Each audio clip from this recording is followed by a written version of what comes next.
Welcome. इस बार हम discuss करेंगे सॉइल मैकेनिक्स में chapter 2 properties of soil. So let's outline this. सबसे पहले हमें ये पता है कि soil is made up of soil particles. जैसे कि आप देख सकते हैं यहाँ पर सॉइल जो है वो बहुत सारे पार्टिकल से मिलकर बनती है और ये पार्टिकल कैसे होते हैं? मिनरल ग्रेन्स के। जब रॉक्स जो कि मिनरल्स का एक इकट्ठा हुआ रूप होती हैं वो जब छोटे छोटे पीसेस में टूट जाती हैं, ग्रेन्स में टूट जाती हैं, तब उनसे जो मिनरल ग्रेन्स बनते हैं, जो नेचुरल अनसीमेंटेड एग्रीगेट्स होते हैं, उसको हम सॉइल बोलते हैं। तो वही बताया गया है कि यहाँ पर soil is made up of soil particles. There are spaces voids between soil particles. ये जो सॉइल के पार्टिकल्स हैं, हर पार्टिकल्स के बीच में परफेक्ट जो है ओरिएंटेशन नहीं हो पाता है, जिसकी वजह से उनके बीच में वॉइड्स रह जाते हैं, जो यहाँ पर आपको व्हाइट कलर के दिख रहे होंगे। और कई बार इन वॉइड्स में पानी भी भर जाता है, जो कि मॉइस्चर कंटेंट बन जाता है किसी भी सॉइल का। So these spaces voids between soil particles are filled with air और वॉइड्स, या फिर दोनों से। यानी इन वॉइड्स में या तो हवा हो सकती है या पानी हो सकता है या फिर दोनों ही मौजूद हो सकते हैं।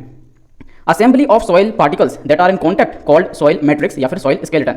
जितने भी पार्टिकल्स किसी सॉइल सैंपल में एक दूसरे के साथ कॉन्टैक्ट में होते हैं, उन सबको जब हम कलेक्टिवली बोलते हैं तो हम कलेक्टिवली इन सबको बोल देते हैं सॉइल मैट्रिक्स या फिर सॉइल स्केलेटन, यानी कि सॉइल का ढांचा।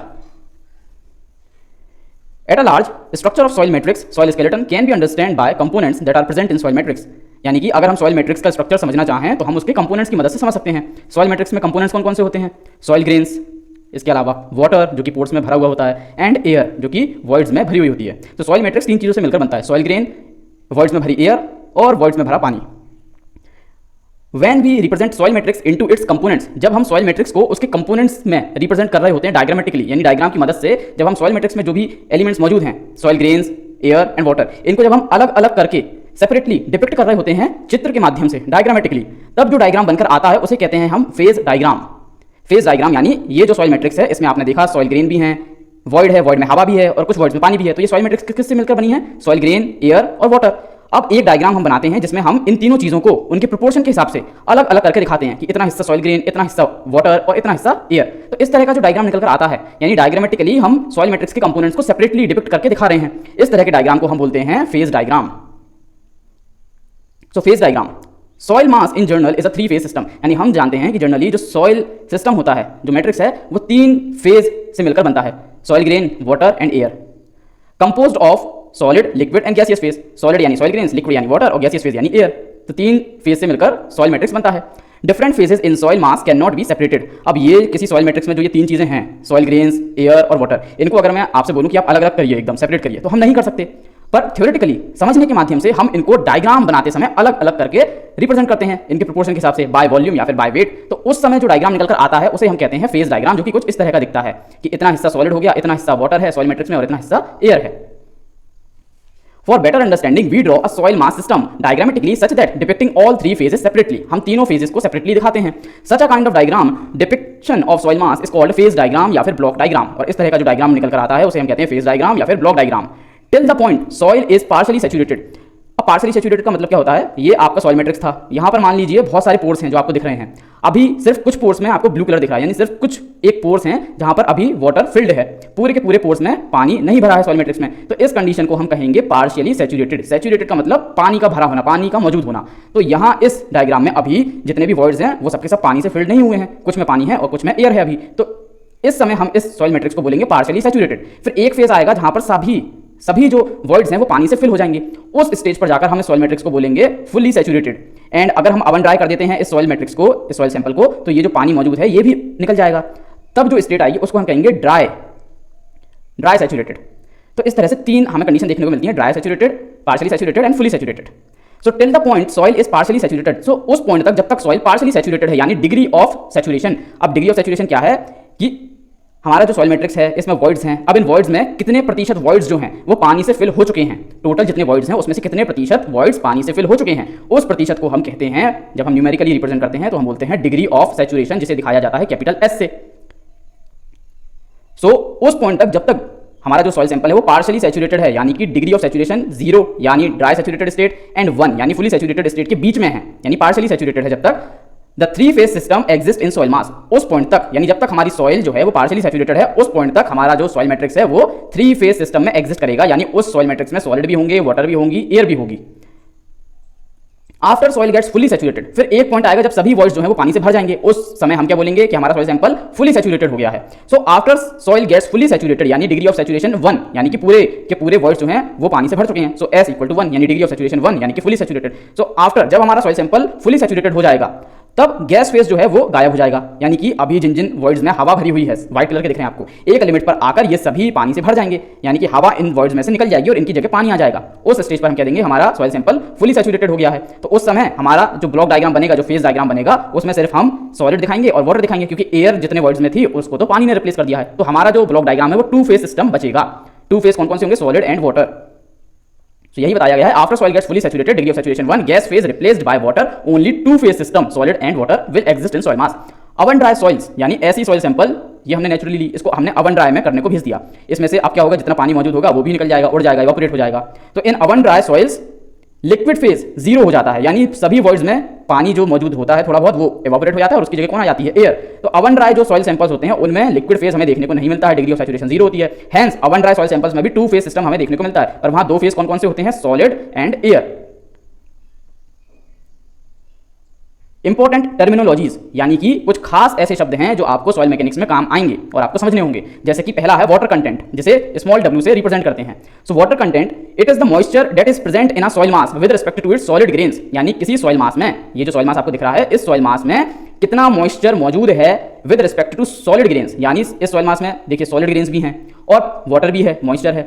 तो ये जो मॉइस्चर की क्वांटिटी है, इसको जब मैं डिवाइड कर दूंगा इस सॉइल मास में कितनी सॉलिड ग्रेन्स की क्वांटिटी से, तब मेरे पास जो फ्रैक्शन निकल के आएगा वो होगा वाटर कंटेंट, यानी कि सॉलिड ग्रेन्स के रिस्पेक्ट में कितना पानी मेरे इस सॉइल सैंपल में मौजूद है, ये मुझे ये बताएगा। तो इसे कह देते हैं हम water content of soil sample.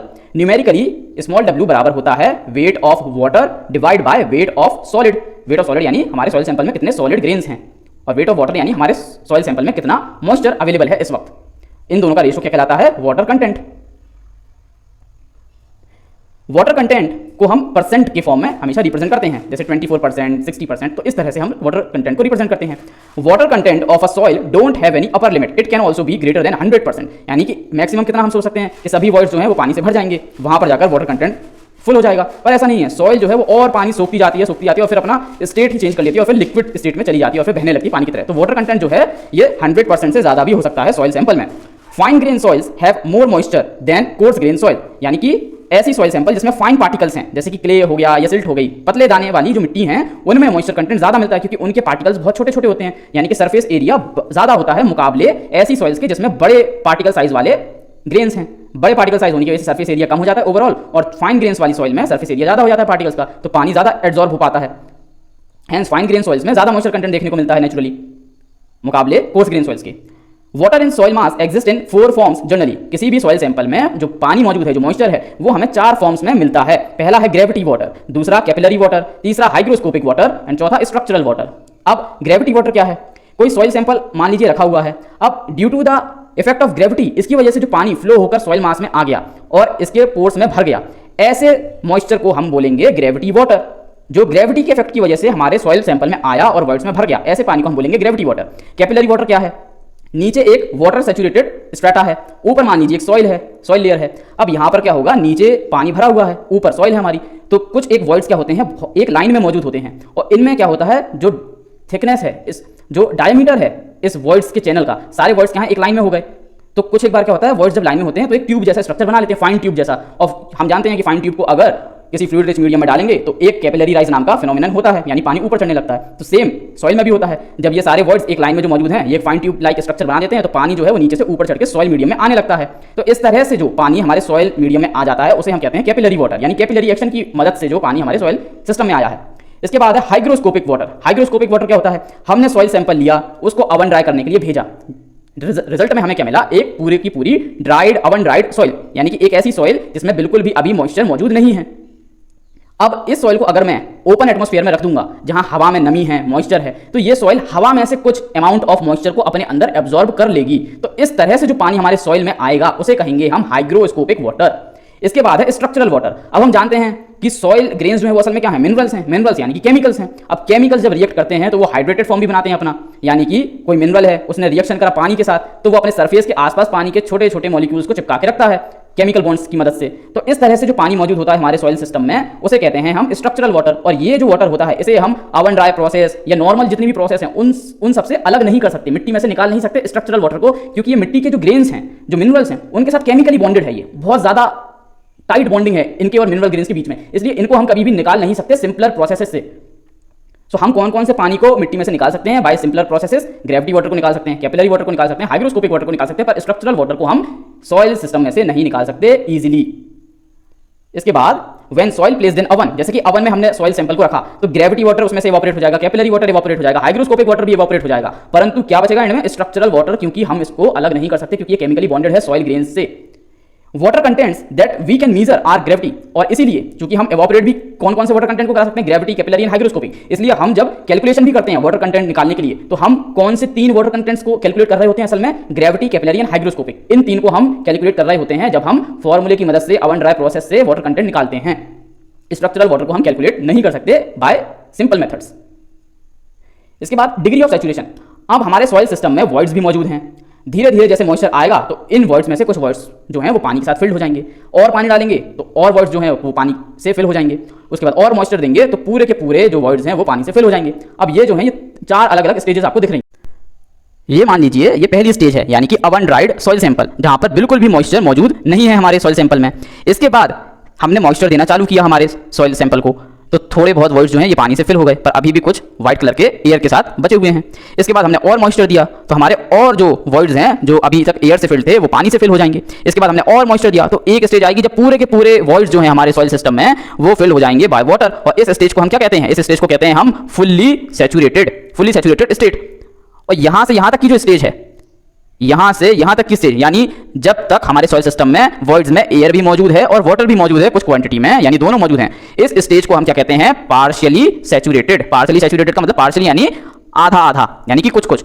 तो जब कुछ कुछ हमारे वॉइड्स जो हैं ये एयर से भरे हैं और कुछ कुछ वॉइड्स जो हैं वो पानी से भरे हैं, इस कंडीशन को हम कहते हैं पार्शियली सैचुरेटेड। और फुली सैचुरेटेड यानी फुली, यानी जब पूरे के पूरे हमारे जो वॉइड्स हैं वो पानी से फिल हो जाते हैं तब हम कहते हैं fully saturated. So degree of saturation क्या होता है? हमारे कितने प्रतिशत वॉइड्स जो हमारे सॉइल सैंपल में वॉइड्स हैं उनमें से कितना प्रतिशत ऑफ वॉइड्स पानी से फिल्ड हो चुका है, इसको हम कहते हैं डिग्री ऑफ सैचुरेशन, और एस से इसे डिनोट करते हैं, कैपिटल एस से।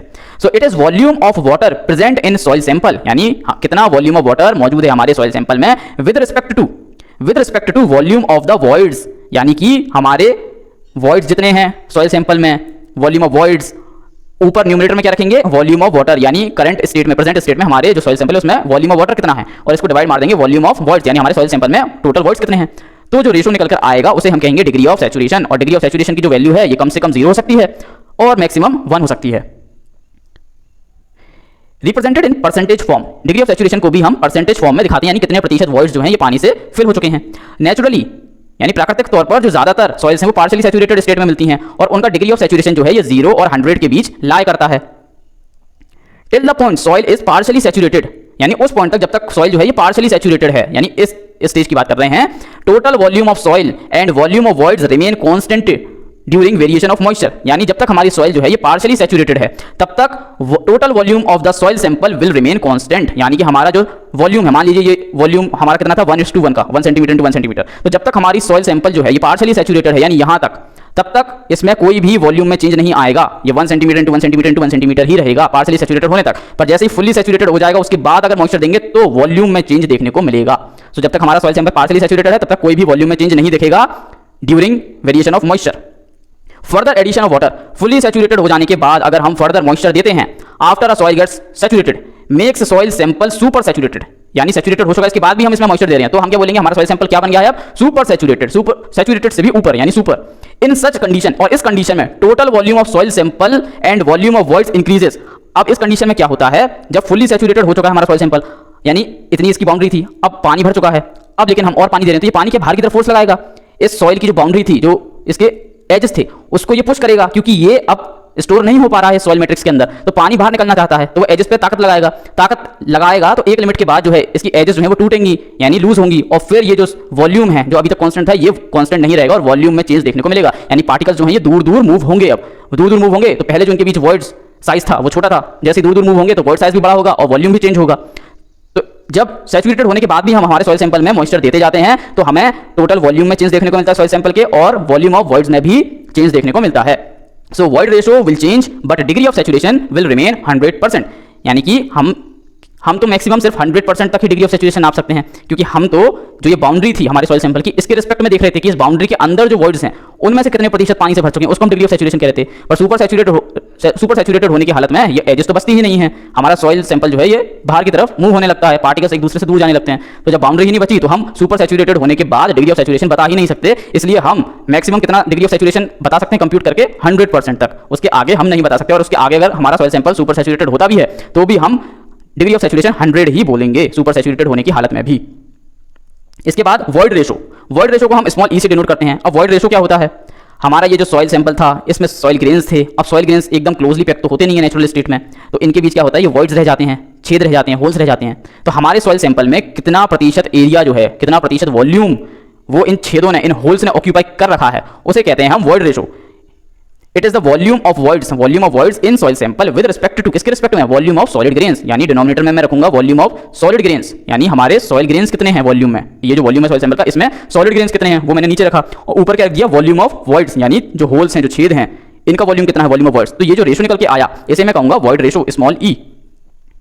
वॉइड रेशो की वैल्यू हमेशा 0 से बड़ी होती है, क्योंकि एकदम नेचुरली क्लोज कॉम्पैक्ट सॉइल हमें देखने को नहीं मिलती, जहां पर एकदम पार्टिकल्स जो हैं ये क्लोजली कॉम्पैक्टेड स्टेट में हो, एकदम फिक्स हो एक दूसरे के साथ, ऐसा तो नहीं होता नेचुरली। तो नेचुरली जब भी सॉइल सैंपल लेंगे तो उसमें कुछ ना कुछ वॉइड जो है वो रहेंगे, तो इसलिए ई की जो वैल्यू है ये हमेशा 0 से बड़ी होती है। पर मैक्सिमम कितनी होगी इसके बारे में हम कुछ नहीं कह सकते, हो सकता है कि बहुत ज़्यादा वॉइड्स हों, हो सकता है बहुत कम वॉइड्स हों, तो हम सिर्फ इसको कैलकुलेट कर सकते हैं और हमें इतना पता होता है कि इसकी वैल्यू 0 तो नहीं है नेचुरली अगर कोई सॉइल सैंपल लिया गया है। इसको हम डेसिमल फॉर्म में रिप्रेजेंट करते हैं, यानी कि 0.95, 0.6, इस तरह से डेसिमल फॉर्म में हम दिखाते हैं वॉइड रेशो को। Value of void ratio has no upper limit, यानी इसकी मैक्सिमम लिमिट के बारे में हम कुछ भी कमेंट नहीं करते हैं, हमें बस इतना पता है कि 0 से हमेशा बड़ा होता है void ratio. Soils with finer grains have higher void ratio than soils with coarser grain. अब अगर एक सॉइल सैंपल है जिसमें बड़े बड़े पार्टिकल्स हैं तो इसका वॉइड देखिए, इसका वॉइड सिर्फ इतना बना। अब एक दूसरा सॉइल सैंपल है जिसमें छोटे छोटे पार्टिकल्स हैं, छोटे छोटे पार्टिकल्स हैं तो उतने ही वॉल्यूम में ज्यादा वॉइड्स बन जाएंगे वॉल्यूम में, तो इसलिए फाइन ग्रेन जो सॉइल होती है उसमें वॉइड रेशो ज्यादा होता है compare to coarse grain soil.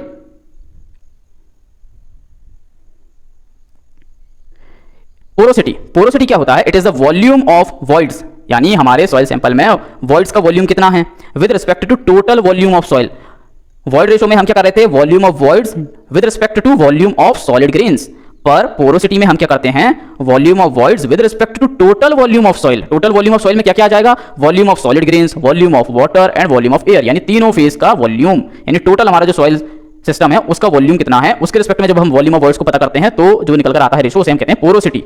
यानी कि हमारा जो पूरा का पूरा सॉइल सिस्टम है ये कितना पोरस है, यानी कितना प्रतिशत इसका छेदों से भरा हुआ है, इसे कहते हैं हम पोरोसिटी। जिस सॉइल सैंपल की पोरोसिटी जितनी ज्यादा होगी उसको हम उतना ही पोरस, यानी उस सॉइल सैंपल में उतने ही होल्स, उतने ही वॉइड्स मौजूद होंगे। न्यूमेरिकली पोरोसिटी को हम डिनोट करते हैं ईटा से, eta equal to volume of voids upon total volume of soil. इसकी जो वैल्यू होती है वो 0 से 1 के बीच लाया करती है, ईटा की जो वैल्यू है यानी पोरोसिटी की 0 से 1 के बीच लाया करती है। रिप्रेजेंट इसको करते हैं परसेंटेज फॉर्म में।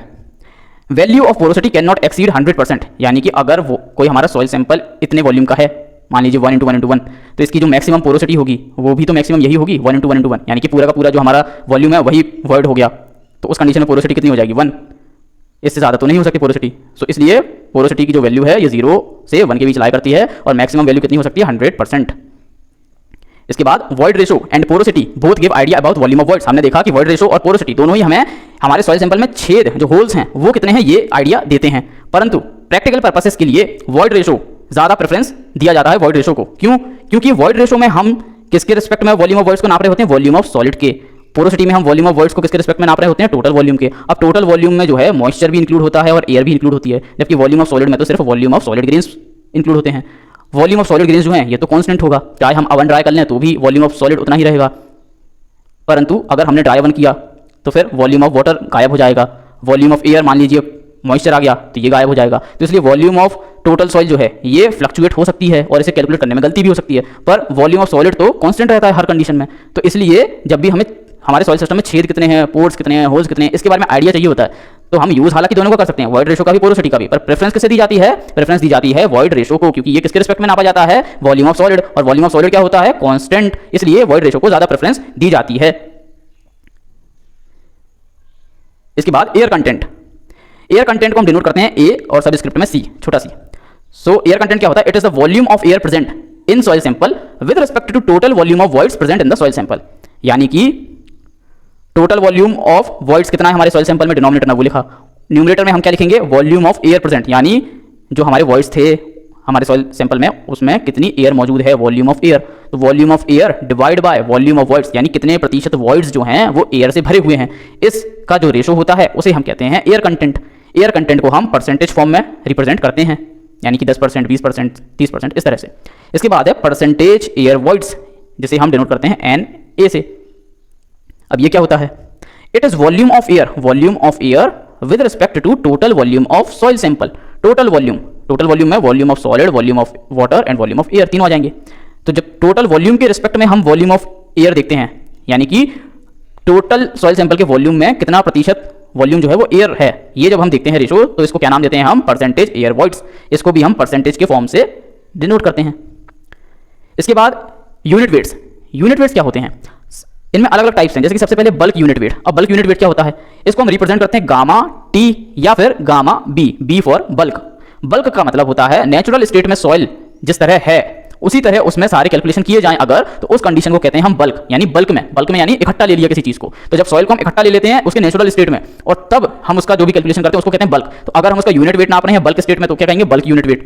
तो बल्क यूनिट वेट क्या होता है, total weight of soil sample, यानी सॉइल सैंपल का total weight divide by total volume of soil sample. Unit weight यानी डेंसिटी आप कैसे नापते हो, डेंसिटी आप नापते हो total mass upon total volume. तो यूनिट वेट कैसे नापोगे, ये था डेंसिटी। अब यूनिट वेट नापना है तो कैसे नापोगे, total weight upon total volume. तो आपके पास क्या निकल के आएगा, यूनिट वेट। डेंसिटी नापने के लिए आप करते हो mass by volume, unit weight के लिए आप करोगे वेट बाय वॉल्यूम। सो जब नेचुरल स्टेट में हम सॉइल का total weight divide by total volume ये रेशो निकालते हैं, तो उसे हम कहते हैं बल्क यूनिट वेट, यानी gamma B. Gamma B total weight of soil sample divide by total volume of soil sample. अब total weight of soil sample में क्या क्या आएगा, weight of solid, weight of water, क्योंकि एयर जो मौजूद है सॉइल सैंपल में उसका तो वेट होता नहीं है।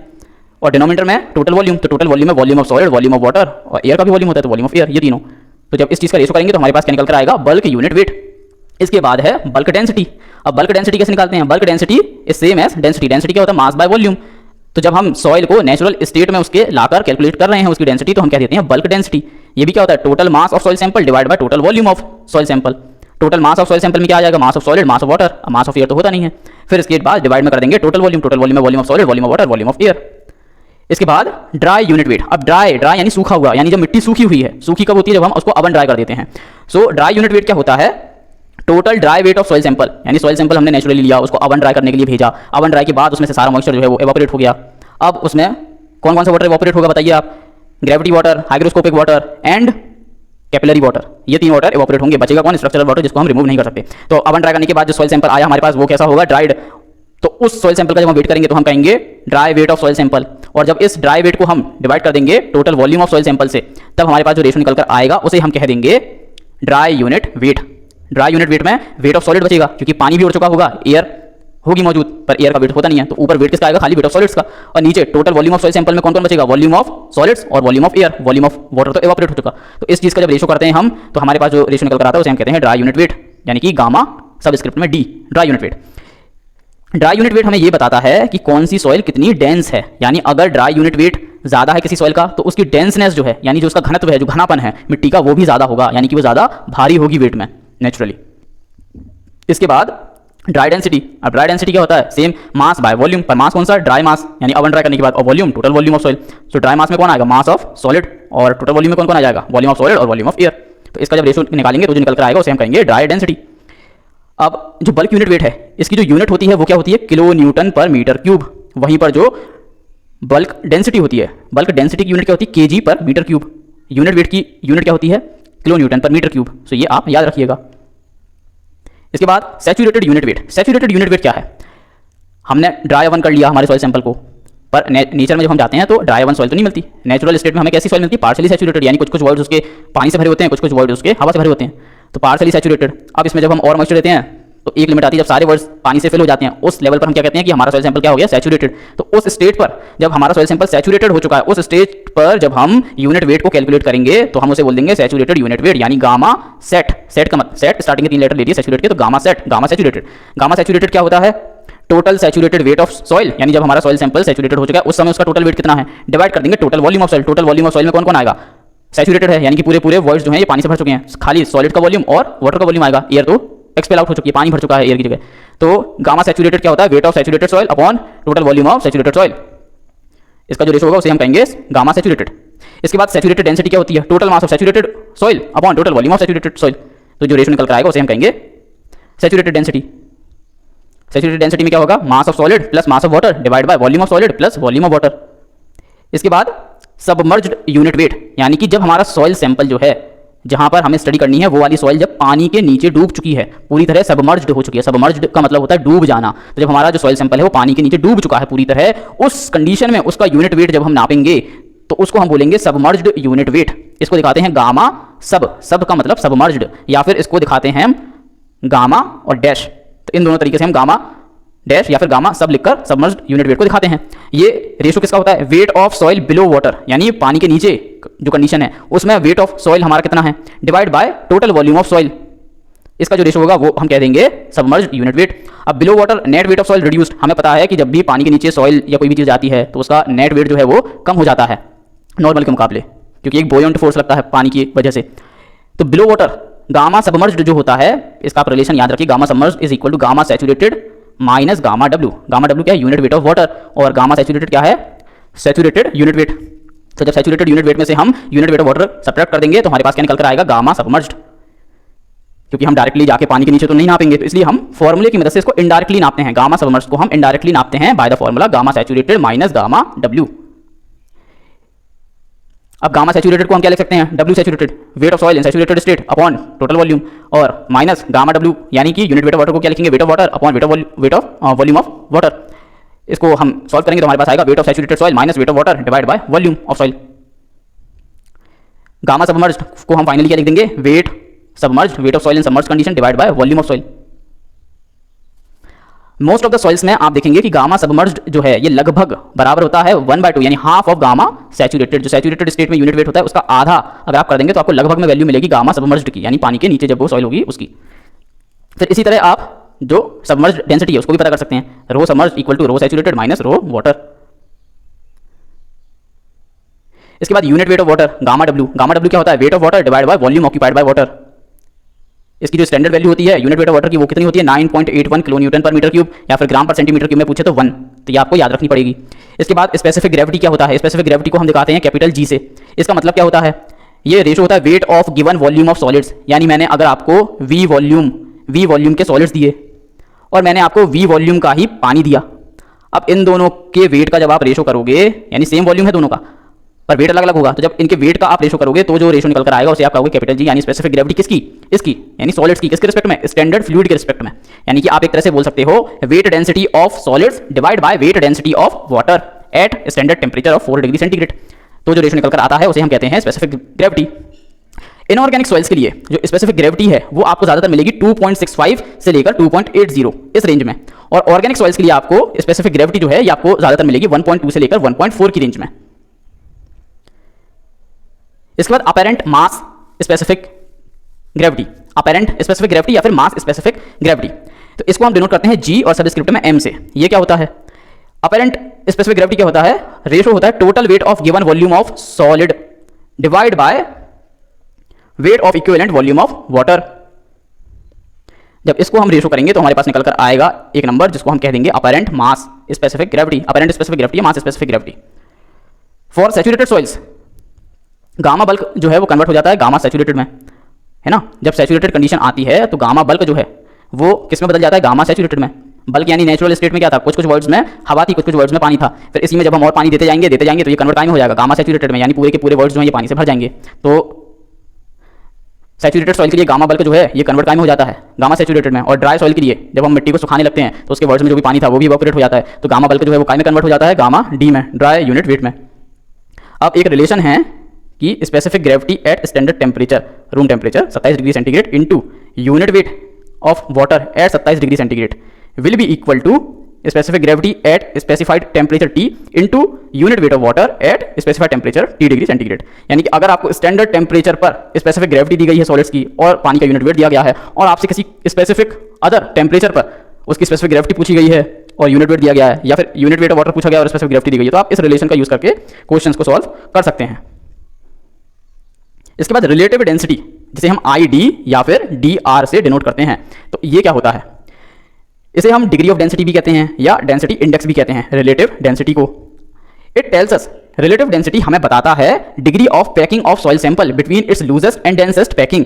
यानी कि कोई भी सॉइल अगर हमें नेचुरली मिली है तो एक होगा उसका सबसे वो वाला स्टेट जब उसके पार्टिकल्स सबसे लूजली पैक्ड होंगे, यानी जब उसके पार्टिकल एक सबसे ढीले तरीके से पैक होंगे आपस में, दूर दूर दूर दूर।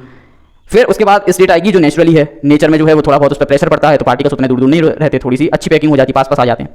फिर उसके बाद जब हम उसको लैब में लाते हैं तो हम कॉम्पैक्शन करते हैं, उस स्टेट में तो पार्टिकल्स और पास पास में आ जाते हैं, एकदम टाइटली पैक्ड हो जाते हैं। तो लूजेस्ट स्टेट से लेकर टाइटेस्ट स्टेट के बीच में हमारी जो नेचुरल सॉइल सैंपल है, ये इसकी जो पैकिंग है ये कहां पर लाई करती है, यानी इसके पार्टिकल्स कितने क्लोजली पैक्ड हैं in the range between the loosest state and the densest state. Loosest state यानी कि जो नेचर में होता है जब उस पर कोई भी फोर्स नहीं लग रहा होता, और डेंसेस्ट स्टेट कब होता है, लैब में जब हमने कॉम्पैक्शन किया होता है उसका। तो इन दोनों के बीच में हमारा जो सॉइल सैंपल है उसकी पैकिंग ऑफ पार्टिकल्स कहां पर है, ये जब हम न्यूमेरिकली पता करते हैं तो इसे बोल देते हैं रिलेटिव डेंसिटी। और इसको हम पता करते हैं ID equal to E maximum, यानी कि वॉइड रेशो जो मैक्सिमम हो सकता है, यानी लूजेस्ट स्टेट में जब सबसे ढीले तरह से पार्टिकल्स पास पास में थे, माइनस ई यानी कि जो नेचुरल हमने सैंपल लिया है सॉइल का उसमें जो वॉइड रेशो मौजूद है वो, डिवाइड बाय ई मैक्सिमम यानी लूजेस्ट स्टेट में, माइनस ई मिनिमम यानी कि कॉम्पैक्शन के बाद। तो ये जो रेशो निकल कर आएगा इसे हम कह देंगे डिग्री ऑफ डेंसिटी या फिर रिलेटिव डेंसिटी। और इससे हमें पता चलेगा कि हमारा जो सॉइल सैंपल है उसमें जो पैकिंग ऑफ पार्टिकल्स है वो कहां पर लाई करती है, between the loosest state and the densest state of the soil sample. ID जो है ये कोर्स ग्रेन्स के लिए यूज की जाती है ज्यादातर, क्यों? क्योंकि फाइन ग्रेन्स जो सॉइल्स हैं इनमें जो है कॉम्पैक्शन करने पर जो इंटरनल स्ट्रक्चर है सॉइल का वो चेंज हो जाता है, पार्टिकल्स का ओरिएंटेशन चेंज हो जाता है, मॉइस्चर जो है वो चेंज हो जाता है, वेरी हो जाता है, जबकि कोर्स ग्रेन में इतना ज्यादा वेरिएशन नहीं देखने को मिलता है। तो इसलिए रिलेटिव डेंसिटी जो है ये ज्यादातर प्रेफर की जाती है कोर्स ग्रेन सॉइल्स के लिए। ID का एक दूसरा फॉर्मूला भी है, यहां पर हम यूनिट वेट का यूज करते हैं, 1 upon unit weight in natural state minus 1 upon unit weight in the loosest packed state यानी gamma minimum, divide by 1 upon gamma max यानी कि unit weight in densest state minus 1 upon gamma minimum यानी कि unit weight in loosest state. ये ratio भी हमें क्या देगा, ID यानी रिलेटिव डेंसिटी। इसके बाद रिलेटिव डेंसिटी के बेसिस पर हम सॉइल को अलग अलग तरह से कैटेगराइज कर सकते हैं। जैसे कि अगर रिलेटिव डेंसिटी 0 से 15 के बीच है तो हम उस तरह की सॉइल को क्या बोलेंगे, वेरी लूज, यानी कि उसके पार्टिकल्स बहुत लूज तरह से पैक्ड हैं। इसके बाद अगर रिलेटिव डेंसिटी 15 से 35 के बीच में है तो हम बोलेंगे कि जो सॉइल की पैकिंग है पार्टिकल्स की वो कैसी है, लूज है यानी ढीली है। फिर अगर 35 से 65 के बीच में है हमारा रिलेटिव डेंसिटी तो हम बोलेंगे कि जो हमारी सॉइल की पैकिंग है पार्टिकल्स की वो मीडियम है। अगर रिलेटिव डेंसिटी 65 से 85 हुई तो हम बोलेंगे कि जो पैकिंग है हमारे सॉइल पार्टिकल्स की वो डेंस है। और अगर हमारी रिलेटिव डेंसिटी 85 से 100 के बीच हुई तो हम बोलेंगे कि जो पैकिंग है हमारे सॉइल पार्टिकल्स की वो वेरी डेंस है, यानी बहुत ज्यादा पास पास हैं, अच्छे से पैक्ड हैं हमारे पार्टिकल्स। इसके बाद ये हमने 3 फेज सिस्टम सॉइल का पढ़ा, स्टार्ट में फेज डायग्राम बोलते थे, जैसे सॉलिड, वाटर और एयर हमारे जो सॉइल सैंपल में मौजूद है। वॉल्यूम ऑफ सॉलिड जो है इसको हम VS बोल देते हैं, वॉल्यूम ऑफ वाटर जो है इसे VW बोल देते हैं, और जो वॉल्यूम ऑफ एयर है इसे VA बोल देते हैं। सिमिलरली जो वेट है सॉलिड्स का उसे हम WS बोल देते हैं, जो वेट है वाटर का उसे WW बोल देते हैं, और वेट ऑफ एयर तो 0 होता है। तो इस तरह से हम फेज डायग्राम रिप्रेजेंट करते हैं। इसके बाद टोटल वेट जो है इस पूरे फेज डायग्राम यानी हमारे सॉइल मैट्रिक्स का जो वेट होगा वो कितना होगा, मान लिया हमने W टोटल वेट। अब जो टोटल वेट है हमारे सॉइल सिस्टम का उसमें क्या क्या इंक्लूड है, weight of solid, weight of water and weight of air. अब वेट ऑफ एयर कितना होता है, 0, तो क्या बचेगा हमारे पास, weight of solid plus weight of water. अब हमने वेट ऑफ सॉलिड जो है ये कॉमन ले लिया तो हमारे पास क्या आएगा, WS बाहर 1 प्लस WW अपॉन WS यानी wait of water upon weight of solid. अब हमें ये पता है कि weight of water upon weight of solid क्या होता है, ये तो वाटर कंटेंट होता है स्मॉल w, तो हमने उसको रिप्लेस कर दिया। तो टोटल वेट ऑफ सॉइल यानी capital W is equal to WS bracket में 1 प्लस वाटर कंटेंट। यहाँ से अगर हम 1 प्लस वाटर कंटेंट को नीचे भेज दें, total weight of soil sample divide by 1 plus water content, तो हमारे पास क्या निकल के आएगा, वेट ऑफ सॉलिड्स। यानी हमारे सॉइल सैंपल में जितने सॉलिड्स मौजूद हैं, सॉलिड ग्रेन्स मौजूद हैं, उनका वेट हम कैसे पता कर सकते हैं, total weight of soil sample divide by 1 plus water content. इस रिलेशन से हम हमारे सॉइल सैंपल में सॉलिड ग्रेन्स जो हैं उनका वेट पता कर सकते हैं। इसके बाद पोरोसिटी हम जानते हैं क्या होता है, volume of voids upon total volume of soil. अब वॉल्यूम ऑफ वॉइड्स हमने रिप्रेजेंट किया VV से, नीचे टोटल वॉल्यूम ऑफ वॉइड्स यानी volume of solids plus volume of voids, यानी कि वॉइड्स में वॉल्यूम ऑफ वाटर भी होगा, वॉल्यूम ऑफ एयर भी होगा, तो इनको कलेक्टिवली हमने बोल दिया वॉल्यूम ऑफ वॉइड्स। अब इसके बाद हमने ऊपर और नीचे डिवाइड कर दिया वॉल्यूम ऑफ सॉलिड से, तो ऊपर VV डिवाइड बाय VS हो गया और डिनोमिनेटर में VS प्लस VV था, ये भी VS से डिवाइड हो गया। अब हमने देखा कि volume of voids upon volume of solid, इसको तो हम वॉइड रेशो बोलते हैं E, और नीचे VS डिवाइड हो जाएंगे तो 1 प्लस फिर से volume of voids upon volume of solid, तो फिर से वॉइड रेशो। तो हमारे पास सिंप्लीफाई होकर क्या आएगा, हमारे पास आएगा formula porosity is equal to void ratio divide by 1 plus void ratio, यानी eta equal to E upon 1 plus E। तो इस रिलेशन से आप पोरोसिटी पता कर सकते हैं, या पोरोसिटी पता है तो वॉइड रेशो पता कर सकते हैं। इसके बाद हमें पता है वॉइड रेशो बराबर होता है volume of voids upon volume of solids के। अब हमने ऊपर और नीचे मल्टीप्लाई कर दिया वॉल्यूम ऑफ वाटर का। उसके बाद क्या आया हमारे पास volume of voids into volume of water upon volume of solid into volume of water. अब हमने थोड़ा रिप्लेसमेंट किया, वॉल्यूम ऑफ वॉइड्स के नीचे हम वॉल्यूम ऑफ वाटर ये वाला ले आए और वॉल्यूम ऑफ सॉलिड को इस वाले वॉल्यूम ऑफ वाटर के नीचे ले आए, जैसा कि आप इस स्टेप में देख सकते हैं। तो हमारे पास एक पेयर ये बना और एक पेयर ये बना। अब ये जो पेयर है volume of voids upon volume of water, इसको हम कुछ भी नहीं करेंगे अभी, पर जो दूसरा पेयर है volume of water upon volume of solids, इसको हमने तोड़ दिया। वॉल्यूम ऑफ वाटर को फर्दर कैसे तोड़ सकते हैं हम, wait of water upon unit weight of water, और वॉल्यूम ऑफ सॉलिड्स को कैसे तोड़ सकते हैं हम, wait of solids upon unit weight of solids. तो यही हमने कर दिया। इसके बाद वेट ऑफ वाटर जो था इसको वेट ऑफ सॉलिड के साथ लिख दिया न्यूमरेटर डिनोमिनेटर फॉर्म में, और इनटू जो गामा एस था इसको ऊपर ले आए, तो हमारे पास एक पेयर ये बन गया gamma S upon gamma W. इसके बाद ई इक्वल टू हमारे पास बचा volume of voids upon volume of water into weight of water upon weight of solids into, अब ये जो गामा एस था, गामा एस को हम क्या लिख सकते हैं, यूनिट वेट ऑफ सॉलिड्स को क्या लिख सकते हैं हम, देखिए स्पेसिफिक ग्रेविटी ऑफ सॉलिड्स क्या होगा, unit weight of solid upon unit weight of water. तो अगर मुझे यूनिट वेट ऑफ सॉलिड की वैल्यू चाहिए तो मैं ऐसा लिख सकता हूँ specific gravity of solid into unit weight of water. तो वही मैंने यहाँ लिख दिया, गामा एस की जगह मैंने लिख दिया specific gravity of solid into unit weight of water, और डिवाइड में यूनिट वेट ऑफ वाटर तो था ही। अब यूनिट वेट ऑफ वाटर से unit weight of water cut जाएगा। अब हमारे पास क्या बचेगा, V volume of voids upon volume of water. अब volume of water upon volume of voids को हम क्या बोलते थे, डिग्री ऑफ सैचुरेशन। सो हम इसको सिंप्लीफाई करके लिख देंगे इस पूरे को, volume of water upon volume of voids, इसको लिख देंगे 1 अपॉन एस इंटू में हमारे पास बचेगा wait of water upon weight of solid क्या होता है, वाटर कंटेंट, सो W इंटू जी। तो हमारे पास एक नया रिलेशन आ जाएगा जो कि होगा void ratio is equal to 1 upon degree of saturation into water content into specific gravity of solids. इस एस को हम यहाँ ले जाएं तो हमारे पास एक नई इक्वेशन बनकर आएगी जो कि होगी degree of saturation into void ratio is equal to water content into specific gravity of solids, यानी जिसे शॉर्ट में कहते हैं सहवाग। सहवाग जो है ना क्रिकेट में, तो उसी के नाम की तरह ये दिखती है इक्वेशन, सहवाग। तो आप इस तरह इसको याद कर सकते हैं, degree of saturation into void ratio equal to weight of water content into specific gravity of solids. इसके बाद बल्क यूनिट वेट को हम कैसे लिख सकते हैं, बल्क यूनिट वेट होता है weight of solids plus weight of water divide by volume of solid plus volume of voids. Volume of voids में वॉल्यूम ऑफ वाटर भी आ जाएगा, वॉल्यूम ऑफ एयर भी आ जाएगा, तो कलेक्टिवली हमने वॉल्यूम ऑफ वर्ड्स लिख दिया। इसके बाद नेक्स्ट स्टेप में हम क्या लिखेंगे, हम पेयर बना देंगे। ऊपर हमने वेट ऑफ सॉलिड्स कॉमन ले लिया बाहर, और नीचे हमने वॉल्यूम ऑफ सॉलिड कॉमन ले लिया बाहर।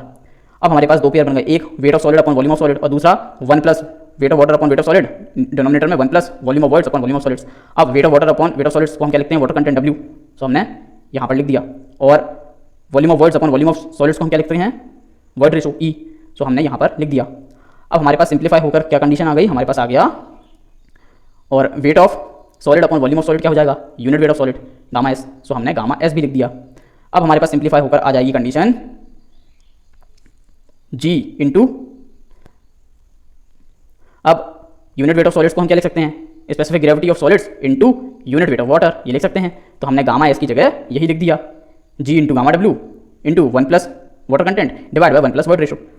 फिर इसको फर्दर सिंप्लीफाई किया हमने, सो हमने क्या किया, specific gravity of water into gamma W bracket में अंदर हमने कर दिया 1 plus SE divide by GS, क्योंकि हमें अब ये वाली रिलेशनशिप पता थी सहवाग वाली, तो हमने यहाँ से वैल्यू निकाली वाटर कंटेंट की जो कि होगी degree of saturation into void ratio divide by specific gravity of solid. तो हमने ये वैल्यू यहाँ पर पुट कर दी वाटर कंटेंट की जगह। इसके बाद हमारे पास सिंप्लीफाई होकर आया unit weight of water into bracket में specific gravity of solids plus degree of saturation into void ratio divide by 1 plus void ratio. तो हमारे पास एक नई इक्वेशन निकल कर आ गई, एक नया रिलेशनशिप कि gamma bulk is equal to specific gravity of solids plus degree of saturation into void ratio divide by 1 plus E into gamma W। तो ये एक इंपॉर्टेंट रिलेशनशिप निकल कर आ गई हमारे पास।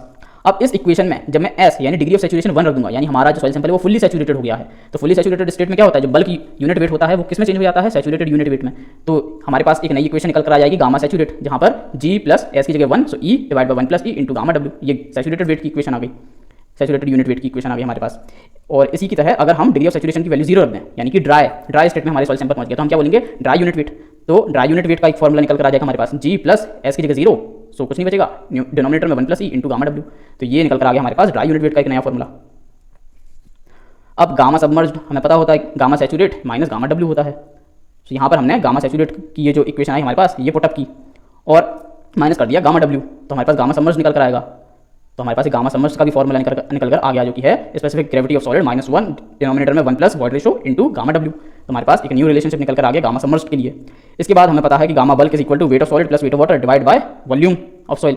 यहाँ पर हमने वेट ऑफ सॉलिड को कॉमन बाहर निकाला तो हमारे पास ब्रैकेट में बचा 1 plus weight of water upon weight of solids, जो कि होगा वाटर कंटेंट। तो हमारे पास एक रिलेशनशिप ये भी निकल कर आया कि gamma bulk is equal to dry unit weight into 1 plus W.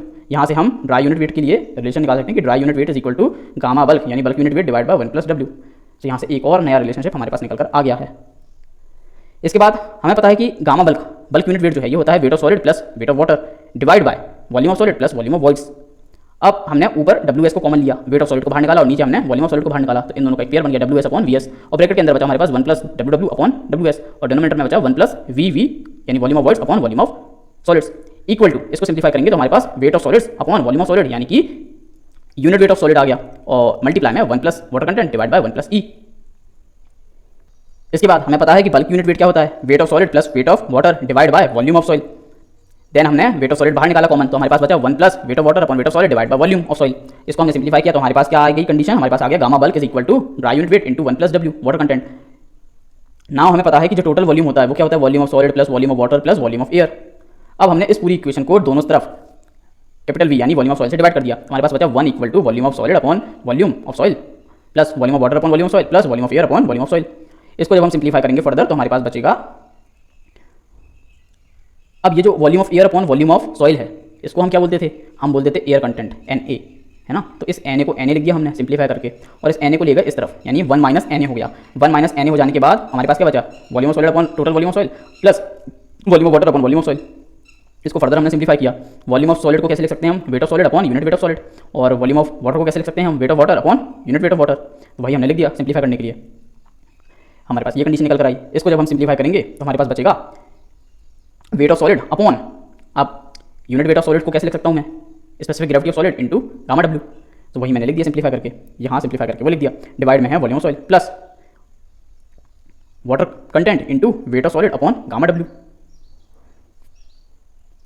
इसको जब सिंप्लीफाई करेंगे फर्दर तो हमारे पास एक नया रिलेशनशिप निकल कर आएगा जो कि होगा dry unit weight is equal to 1 minus air content into gamma W into specific gravity of solid divide by 1 plus water content into specific gravity of solids. तो ये एक न्यू रिलेशनशिप हमारे पास निकल कर आया ड्राई यूनिट वेट निकालने के लिए। तो ये थे कुछ इंपॉर्टेंट रिलेशंस जो आपको आगे जाकर न्यूमेरिकल सॉल्व करने में काम आएंगे। ये सभी जो हैं ये इंपॉर्टेंट फॉर्मुलाज हैं, जैसे कि weight of solid is equal to weight of soil divide by 1 plus water content, porosity equal to void ratio divide by 1 plus void ratio, सहवाग यानी कि degree of saturation into void ratio equal to water content into specific gravity of solids.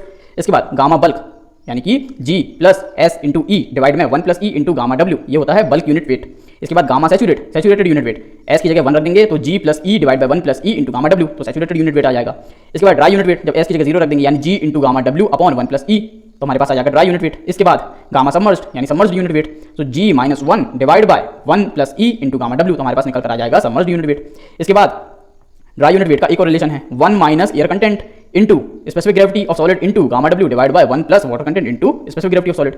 और dry unit wait निकालने के लिए एक और formula gamma bulk divide by 1 plus water content. तो ये कुछ इंपॉर्टेंट फॉर्मुलाज हैं जो आपको याद करने होंगे। इसके बाद index properties, what are index properties, natural soil occur in different forms but on similar behaviour we can categorise them into particular categories. यानी नेचुरली जो सॉइल है ये अलग अलग फॉर्म्स में मिलती है हमें, कुछ चिपचिपी होती है, कुछ सैंड जैसी होती है, कुछ में कोहेजन ज़्यादा होता है, कुछ में कोहेजन कम होता है। तो जब कुछ का कलर ब्राउन होता है, कुछ का ऑरेंज होता है, कुछ का कुछ होता है, सो इस तरह की जो प्रॉपर्टीज़ हैं जिनका यूज़ करके हम सॉइल्स को अलग अलग कैटेगरीज में बांट सकते हैं, यानी सॉइल को कैटेगराइज कर सकते हैं, ऐसी सभी प्रॉपर्टीज़ को एक साथ बोला जाता है index properties of soil. We perform several tests to find out engineering behavior of the soil. Engineering behaviour यानी स्ट्रेस पड़ने पर वो कैसा बिहेव कर रही है, कितना स्ट्रेन आ रहा है उसमें, कितनी सॉइलिंग है, कितना श्रिंकेज है, कोलैप्स हो रही है नहीं हो रही है, उसका वॉल्यूम चेंज कितना हो रहा है। तो इस तरह के जो इंजीनियरिंग बिहेवियर हैं वो पता करने के लिए हमें सॉइल को कैटेगराइज करना होगा। कैटेगराइज करने के लिए हमें कुछ प्रॉपर्टीज चाहिए, उन प्रॉपर्टीज को हम बोलते हैं index properties. The properties of soil which we use for identification, यानी हम सॉइल को अलग अलग पहचान पाएं, ये फलानी सॉइल है, ये फलानी सॉइल है। तो ये कैसे करेंगे, कुछ प्रॉपर्टीज के बेस पे। वो कौन सी प्रॉपर्टीज है, इंडेक्स प्रॉपर्टी। एंड यानी पहली चीज आइडेंटिफिकेशन के लिए जो प्रॉपर्टीज चाहिए, एंड क्लासिफिकेशन, आइडेंटिफाई कर सकें सॉइल्स को और फिर उनको क्लासिफाई कर सकें अलग अलग कैटेगरी में। तो इन दोनों कामों के लिए जो प्रॉपर्टीज हमें नीडेड होती हैं उन्हें कहते हैं हम index properties. Properties of soil grain includes, properties of soil grain includes grain size distribution and grain shape. यानी कि हमारा जो सॉइल सैंपल है, ये सॉइल सैंपल है, इसमें अलग अलग साइज के हमारे पास ग्रेन्स होंगे। कुछ का साइज मान लीजिए 2 mm है, कुछ का 1 mm है, कुछ का आधा mm है, कुछ का 0.075 mm है, कुछ का उससे कम है। तो इस तरह से अलग अलग साइज के जो हमारे पास ग्रेन है वो मौजूद है हमारे सॉइल सैंपल में। तो जब हम इन सबको अलग अलग कर लेंगे किसी मेथड को यूज़ करके, तो हमारे पास एक ग्रेन साइज डिस्ट्रीब्यूशन आएगा, यानी सबसे बड़ा पार्टिकल उससे छोटा, उससे छोटा, उससे छोटा, उससे छोटा, इस तरह से हमारे पास निकल कर आ जाएगा कि हमारे सॉइल सैंपल में कितने तरह के पार्टिकल्स हैं। तो इसको कहेंगे grain size distribution. And grain shape, अब कुछ ग्रेन्स जो हैं ये ट्रायंगुलर शेप के होंगे, कुछ एंगुलर होंगे, कुछ सब राउंडेड होंगे, कुछ का कुछ और शेप होगा। तो इस तरह से grain size distribution and grains का शेप जो है ये प्रॉपर्टीज होती है सॉइल ग्रेन्स की।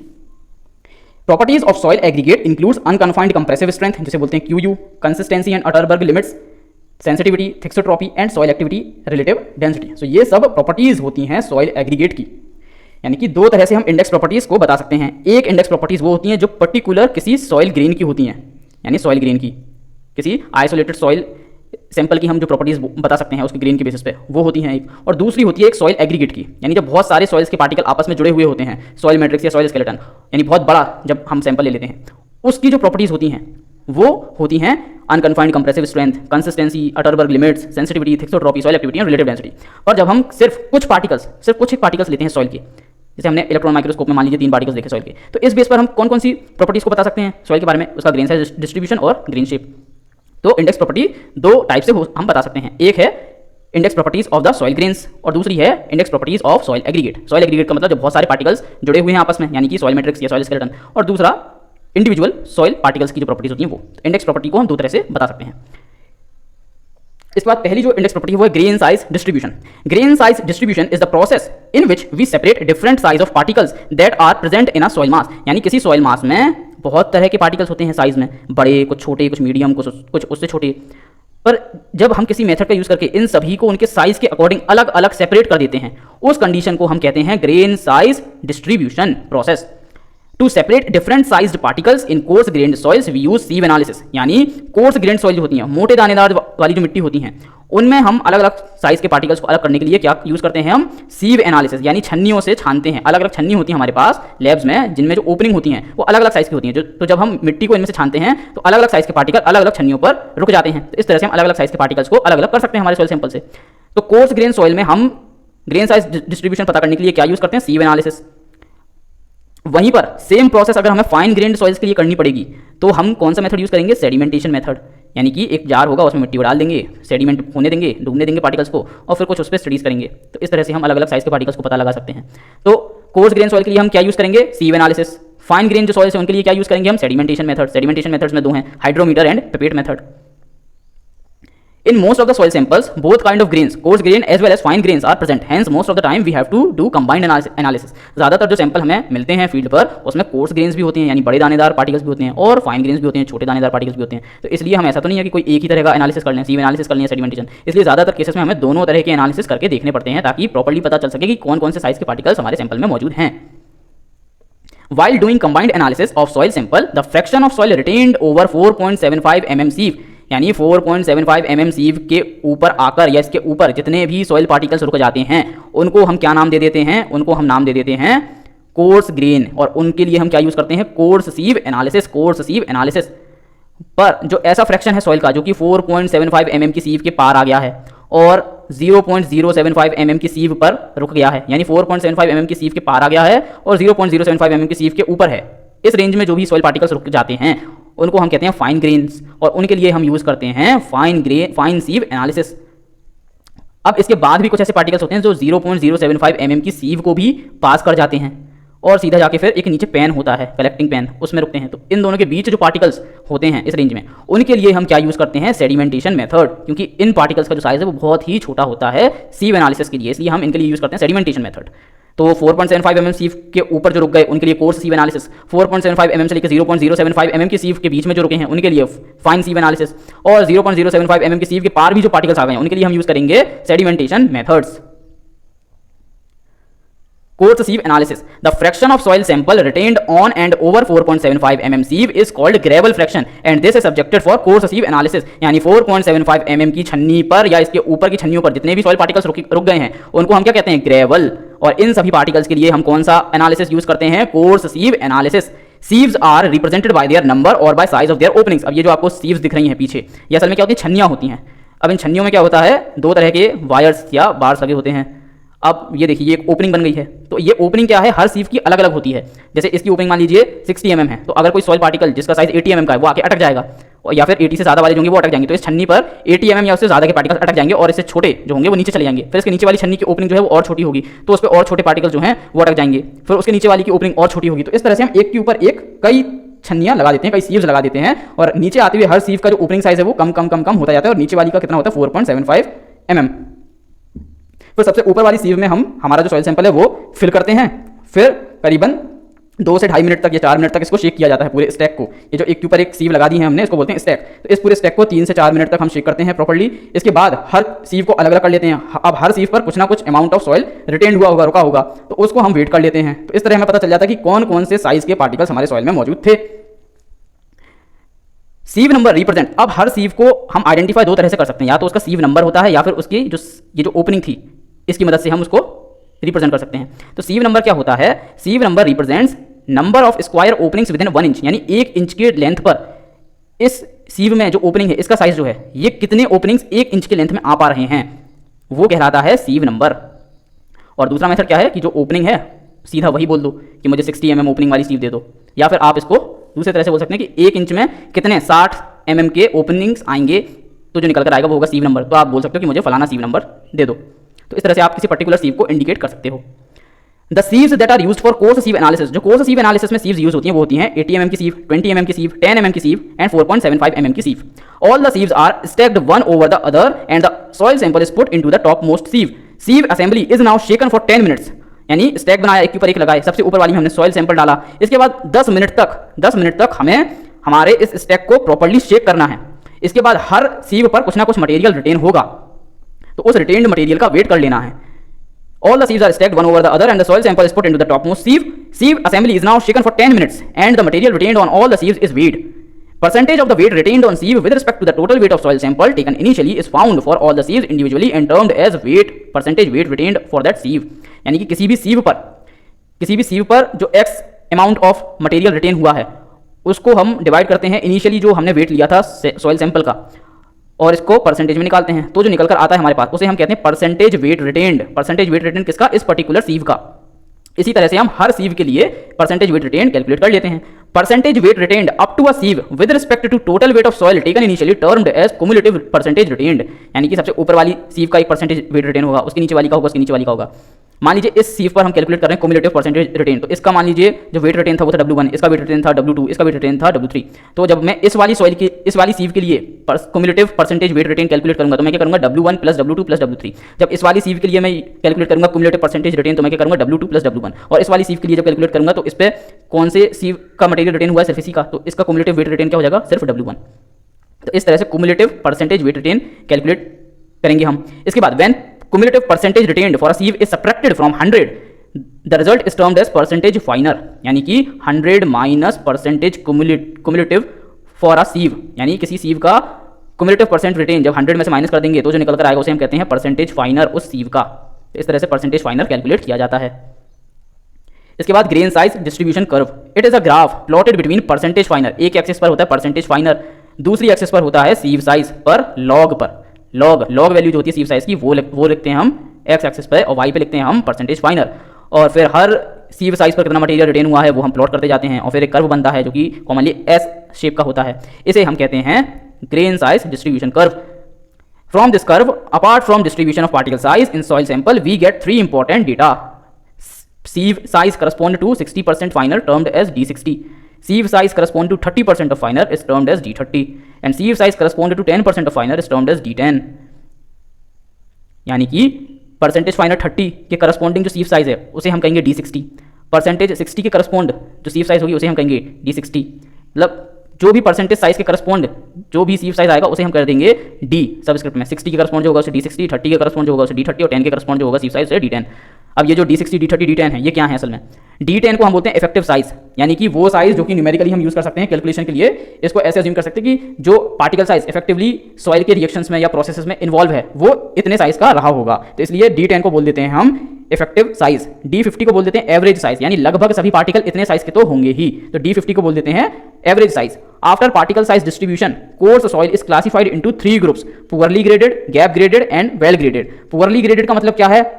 कुछ पार्टिकल्स बड़े हैं कुछ छोटे हैं, यानी एक प्रॉपर नहीं है कि सबसे बड़ा फिर उससे छोटा फिर उससे छोटा फिर उससे छोटा फिर उससे छोटा, ऐसा नहीं है। एक बड़ा पार्टिकल है फिर बीच के एक दो गायब हैं, फिर एक है, फिर बीच के एक दो साइज गायब हैं, फिर एक है, तो ये क्या है, पुअरली ग्रेडेड है।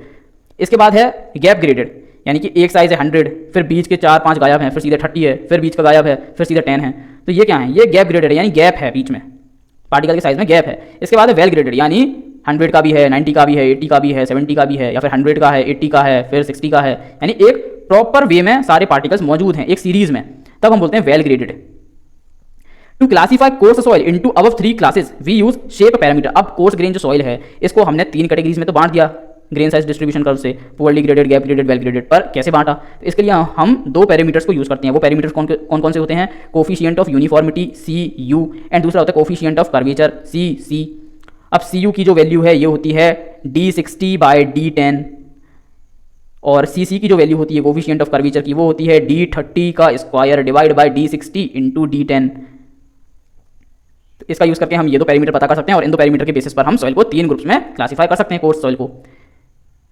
इसके बाद ग्रेन साइज डिस्ट्रीब्यूशन कर्व में हम क्या करते हैं, इन पैरामीटर्स को यूज करते हैं। CU की अगर वैल्यू 4 से ज़्यादा है और CC की वैल्यू 1 से 3 के बीच में है तो हम सॉइल को बोल देंगे कि ये वेल ग्रेडेड ग्रेवल है, यानी ग्रेवल तो है पर कौन सा, वेल ग्रेडेड। अगर CU की वैल्यू 6 से ज़्यादा है और CC की वैल्यू 1 से 3 के बीच में है तो हम ऐसी सॉइल को, कोर्स ग्रेन सॉइल को नाम दे देंगे वेल ग्रेडेड सैंड, यानी सैंड तो है पर कैसी है, वेल ग्रेडेड।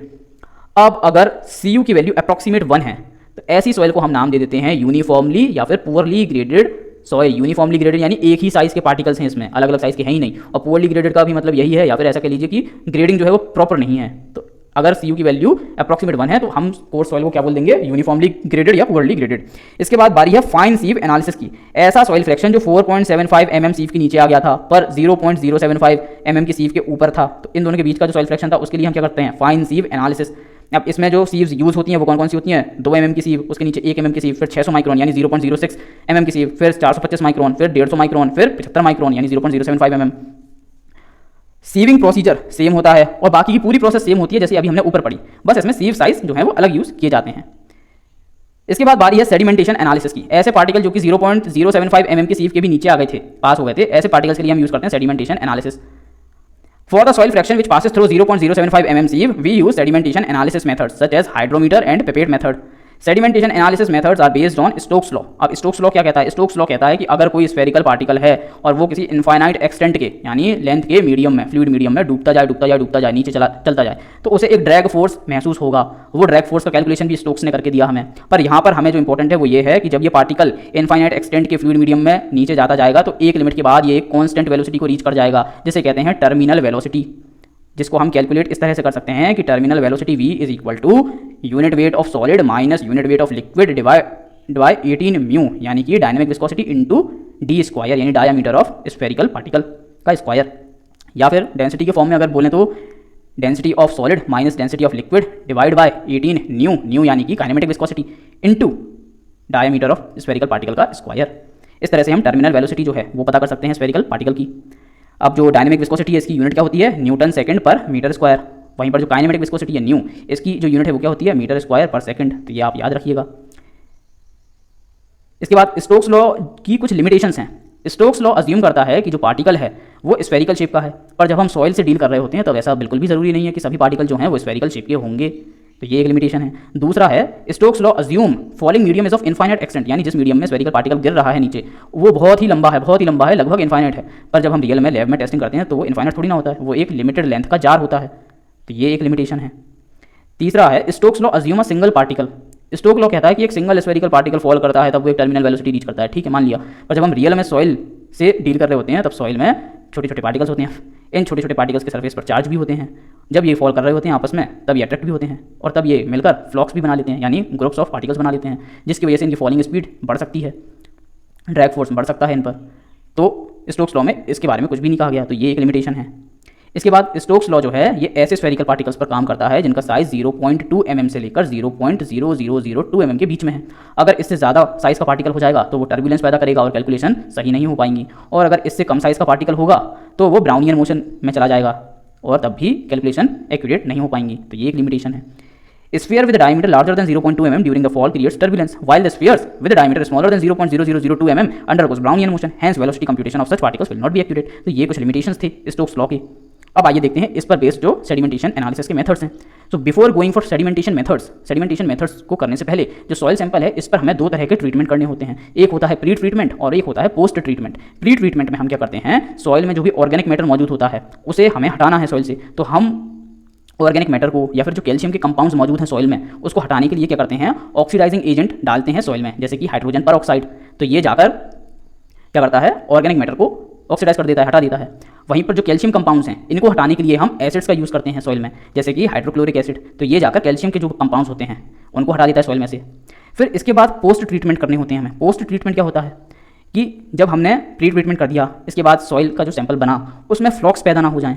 जो सस्पेंशन बनाया हमने सॉइल का सेडिमेंटेशन एनालिसिस के लिए, उसमें फ्लॉक्स जो हैं यानी मिट्टी के पार्टिकल्स आपस में अपोजिट चार्जेस की वजह से जुड़कर एक फ्लॉक की शक्ल ना ले लें, या फिर अगर फ्लॉक बन चुके हैं तो उनको हटाने के लिए हम पोस्ट ट्रीटमेंट करते हैं। इसमें क्या करते हैं, हम डिस्पर्सिंग एजेंट जो होते हैं जैसे कि सोडियम हेक्सामेटाफॉस्फेट या फिर ऑक्जेलेट, सोडियम ऑक्जेलेट, इनका यूज़ करते हैं ताकि जो फ्लॉक्स बन चुके हैं वो टूट जाएं, पार्टिकल्स दूर दूर हो जाएं एक दूसरे से, या फिर अगर अभी तक फ्लॉक्स नहीं बने तो आगे ना बने सेडिमेंटेशन एनालिसिस के दौरान। तो ये दोनों ट्रीटमेंट करने पड़ते हैं सॉइल पर सेडिमेंटेशन एनालिसिस करने से पहले। इसके बाद जो पहला मेथड है सेडिमेंटेशन एनालिसिस का वो है पिपेट मेथड। इसमें क्या करते हैं, from a specified depth eight specified time intervals 10 ml of sample from soil suspension is taken out. यानी सॉइल सस्पेंशन हमने बनाया, एक जार है उसमें एक फ्लूइड है, उसमें हमारी जो मिट्टी के पार्टिकल्स हैं वो घुले हुए हैं, तो सॉइल सस्पेंशन बना दिया। इस पर हमने प्री ट्रीटमेंट किया, पोस्ट ट्रीटमेंट किया और उसके बाद हम पिपेट मेथड कर रहे हैं। इसमें क्या करेंगे, हम पिपेट की मदद से एक स्पेसिफाइड डेप्थ पर यानी एक कैलकुलेटेड डेप्थ से हम स्पेसिफाइड टाइम इंटरवल्स पर 10 ml सस्पेंशन जो है ये बाहर लेंगे पिपेट की मदद से। इसके बाद this 10 ml sample of soil suspension is put into a container. इसको कंटेनर में डाल देंगे 10 ml सॉल्यूशन को, फिर इसको अवन ड्राई प्रोसेस के लिए भेजेंगे। अब अवन ड्राई करने से पहले सॉइल सस्पेंशन का वेट और अवन ड्राई करने के बाद सॉइल सस्पेंशन का वेट, इनके बीच का जो अंतर होगा, जो वेट या फिर ड्राई डेंसिटी का अंतर होगा, उससे हमें पता चल जाएगा कि कौन से साइज के कितने पार्टिकल्स हैं। सो अवन ड्राई करने के लिए भेजा हमने सॉइल सस्पेंशन को। इसके बाद हमें डिफरेंस पता चलेगा यूनिट वेट का या फिर ड्राई डेंसिटी का ऑफ सैंपल। लेट MD, हमने मान लिया कि जो MD है ये मास है ड्राइड, यानी जो 10 ml सॉइल सैंपल हमने भेजा था अवन ड्राई के लिए, उसका अवन ड्राई होने के बाद जो मास है वो है हमने मान लिया MD। So mass per unit volume of dried sample, यानी ड्राइड सैंपल का जो मास पर यूनिट वॉल्यूम है, यानी मास पर वॉल्यूम वो कितना होगा, MD upon volume of sample. Volume of sample कितना, जो पिपेट से लिया था हमने, सो VP लिख दिया हमने। इसके बाद now M dash dispersing agent. अब फ्लॉक्स बनने से रोकने के लिए हमने डिस्पर्सिंग एजेंट भी डाला था, उसकी क्वांटिटी को हमने मान लिया M डैश, यानी mass of dispersing agent is M dash. और ये टोटल वॉल्यूम जो हमारा सॉइल जो सैंपल था, जो सस्पेंशन था, उसमें डाला था, यानी जिसका वॉल्यूम था V। तो mass per unit volume of the dispersing agent कितना हो जाएगा, M डैश अपॉन V। अब हम इन दोनों को अगर सब्ट्रैक्ट कर दें, यानी mass per unit volume of dried sample minus mass per unit volume of dispersing agent, तो हमारे पास इक्वेशन निकल कर आएगी ये MD upon VP minus M dash upon V। इसके बाद परसेंटेज फाइनर को हम कैसे पता करेंगे, MD अपॉन VP, यानी कि mass per unit volume of the dried sample minus mass per unit volume of the dispersing agent divide by mass of the sample upon volume of the sample into 100। इस calculation से हमें मिल जाएगा percentage फाइनर हमारे soil sample का। By using Stokes law, और Stokes law का use करके हम पता लगा लेंगे वेलोसिटी या फिर H यानी कि हाइट, स्पेसिफाइड हाइट थी जहाँ से हमने सैंपल लिया था वो पता लगा लेंगे। और फिर एक ग्राफ बनाएंगे हम परसेंटेज फाइनर के बीच में और डायामीटर ऑफ, और फिर हम स्टोक्स लॉ का यूज़ करके, इस इक्वेशन का यूज़ करके डायामीटर ऑफ पार्टिकल निकाल लेंगे। अब हमारे पास दो डाटा अवेलेबल हो गए, एक परसेंटेज फाइनर और एक डायामीटर ऑफ पार्टिकल्स। इन दोनों के बीच हम एक ग्राफ बनाएंगे और उस ग्राफ से हमें पता चल जाएगा कि किस किस डायामीटर, किस किस साइज़ के पार्टिकल्स किस किस प्रपोर्शन में परसेंटेज फाइनर में मौजूद हैं हमारे सैंपल में। तो इस तरह से होता है पिपेट मेथड। इसके बाद है सेडिमेंटेशन एनालिसिस में हाइड्रोमीटर मेथड। हाइड्रोमीटर क्या होता है, ये एक डिवाइस होती है जो मेजर करती है स्पेसिफिक ग्रेविटी ऑफ लिक्विड्स को। In this method by using density of soil suspension at any time wait of solids present in the sample is calculated. यानी कि इस मेथड में हम क्या करते हैं, डेंसिटी पता करते हैं सॉइल सस्पेंशन की किसी भी टाइम पर, at any time, and weight of solids present in the soil sample is calculated. यानी हमने नापा density of the soil suspension और उससे पता कर लिया वेट ऑफ सॉलिड्स। ये करते हैं हम इस मेथड में। अब ये मेथड करने से पहले हमें हाइड्रोमीटर में कुछ कैलिब्रेशन करने होते हैं। Calibration of hydrometer is done to establish a relationship between hydrometer reading and effective depth. So effective depth is the distance between the level at which density of soil suspension is measured and the surface of the soil suspension। यानी effective depth क्या है, वो depth है, ये hydrometer है, ये इसका centre है, तो यहाँ से लेके जिस सरफेस तक हम density of soil suspension measure कर रहे हैं इसके बीच की जो हाइट है उसे कहते हैं इफेक्टिव डेप्थ। अब इफेक्टिव डेप्थ जो है H, ये बराबर होती है H plus half H minus VH upon AJ। AJ is cross section area of jar. So effective depth is equal to HE equal to H minus 0.5 into H minus VH upon AJ यानी cross section area of the jar. इसके बाद हम effective depth पता करने के बाद specific gravity of soil suspension पता करते हैं बाय 1 प्लस RH यानी हाइड्रोमीटर रीडिंग डिवाइड बाय 1000। तो इससे हमें specific gravity of soil suspension पता चल जाती है। इसके बाद परसेंटेज फाइनल पता किया जाता है कैसे, G upon G minus 1 into rho W into V upon W into RH upon 10, ये परसेंट में कैलकुलेट कर लेते हैं हम, तो हमें परसेंटेज फाइनल पता चल जाता है। फिर से ग्राफ बनाया जाता है और वेट ऑफ सस्पेंशन जो स्पेसिफिक ग्रेविटी हमें पता चली उससे वेट ऑफ सस्पेंशन पता कर लेते हैं। तो फिर से हमें जिस तरह से पिपेट मेथड से पता चला था कितने कितने साइज़ के पार्टिकल्स कितने कितने प्रोपोर्शन में परसेंटेज फाइनल में मौजूद है, उसी तरह से हमें हाइड्रोमीटर से पता चल जाता है। अब हाइड्रोमीटर मेथड में कुछ हमें करेक्शंस करने होते हैं, तो the corrections are as follows. पहला है मेनिस्कस करेक्शन जिसे कहते हैं CM। Hydrometer reading is always taken with respect to upper level of meniscus, यानी मेनिस्कस जो होता है इसका जो अपर लेवल है इसके रिस्पेक्ट में हमेशा रीडिंग दी जाती है, ना कि लोअर मेनिस्कस के रिस्पेक्ट में। अपर मेनिस्कस के रिस्पेक्ट में रीडिंग ली जाती है, तो इसके लिए करेक्शन करना पड़ता है जिसे कहते हैं मेनिस्कस करेक्शन, और ये हमेशा पॉजिटिव नेचर का होता है, यानी हमेशा ऐड किया जाता है। इसके बाद दूसरा करेक्शन होता है टेम्परेचर करेक्शन जिसे CT कहते हैं। Hydrometer testing is done at standard temperature of 27 degree centigrade, but अगर वर्किंग कंडीशन में टेम्परेचर जो है ये 27 डिग्री सेंटीग्रेड के ऊपर है, ज़्यादा है, then the correction is added, तो करेक्शन को ऐड किया जाता है। और अगर वर्किंग टेम्परेचर 27 डिग्री सेंटीग्रेड से कम है तो टेम्परेचर करेक्शन को सब्ट्रैक्ट किया जाता है फ्रॉम हाइड्रोमीटर रीडिंग। इसके बाद है dispersing agent correction CD। Due to addition of dispersing agent, the specific gravity of suspension is increased to correct this increase. Correction is made. This correction is always subtractive.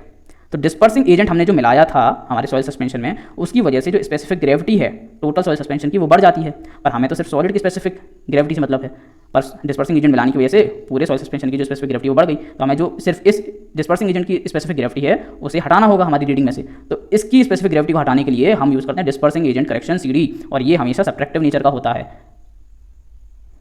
इसके बाद है consistency of क्लेज जिन्हें कहते हैं Atterberg limits. Consistency shows with how much ease a soil sample can be deformed, यानी कितने कम efforts लगाकर आप किसी सॉइल स्पेसिमन को डिफॉर्म कर सकते हो, ये बताता है कंसिस्टेंसी।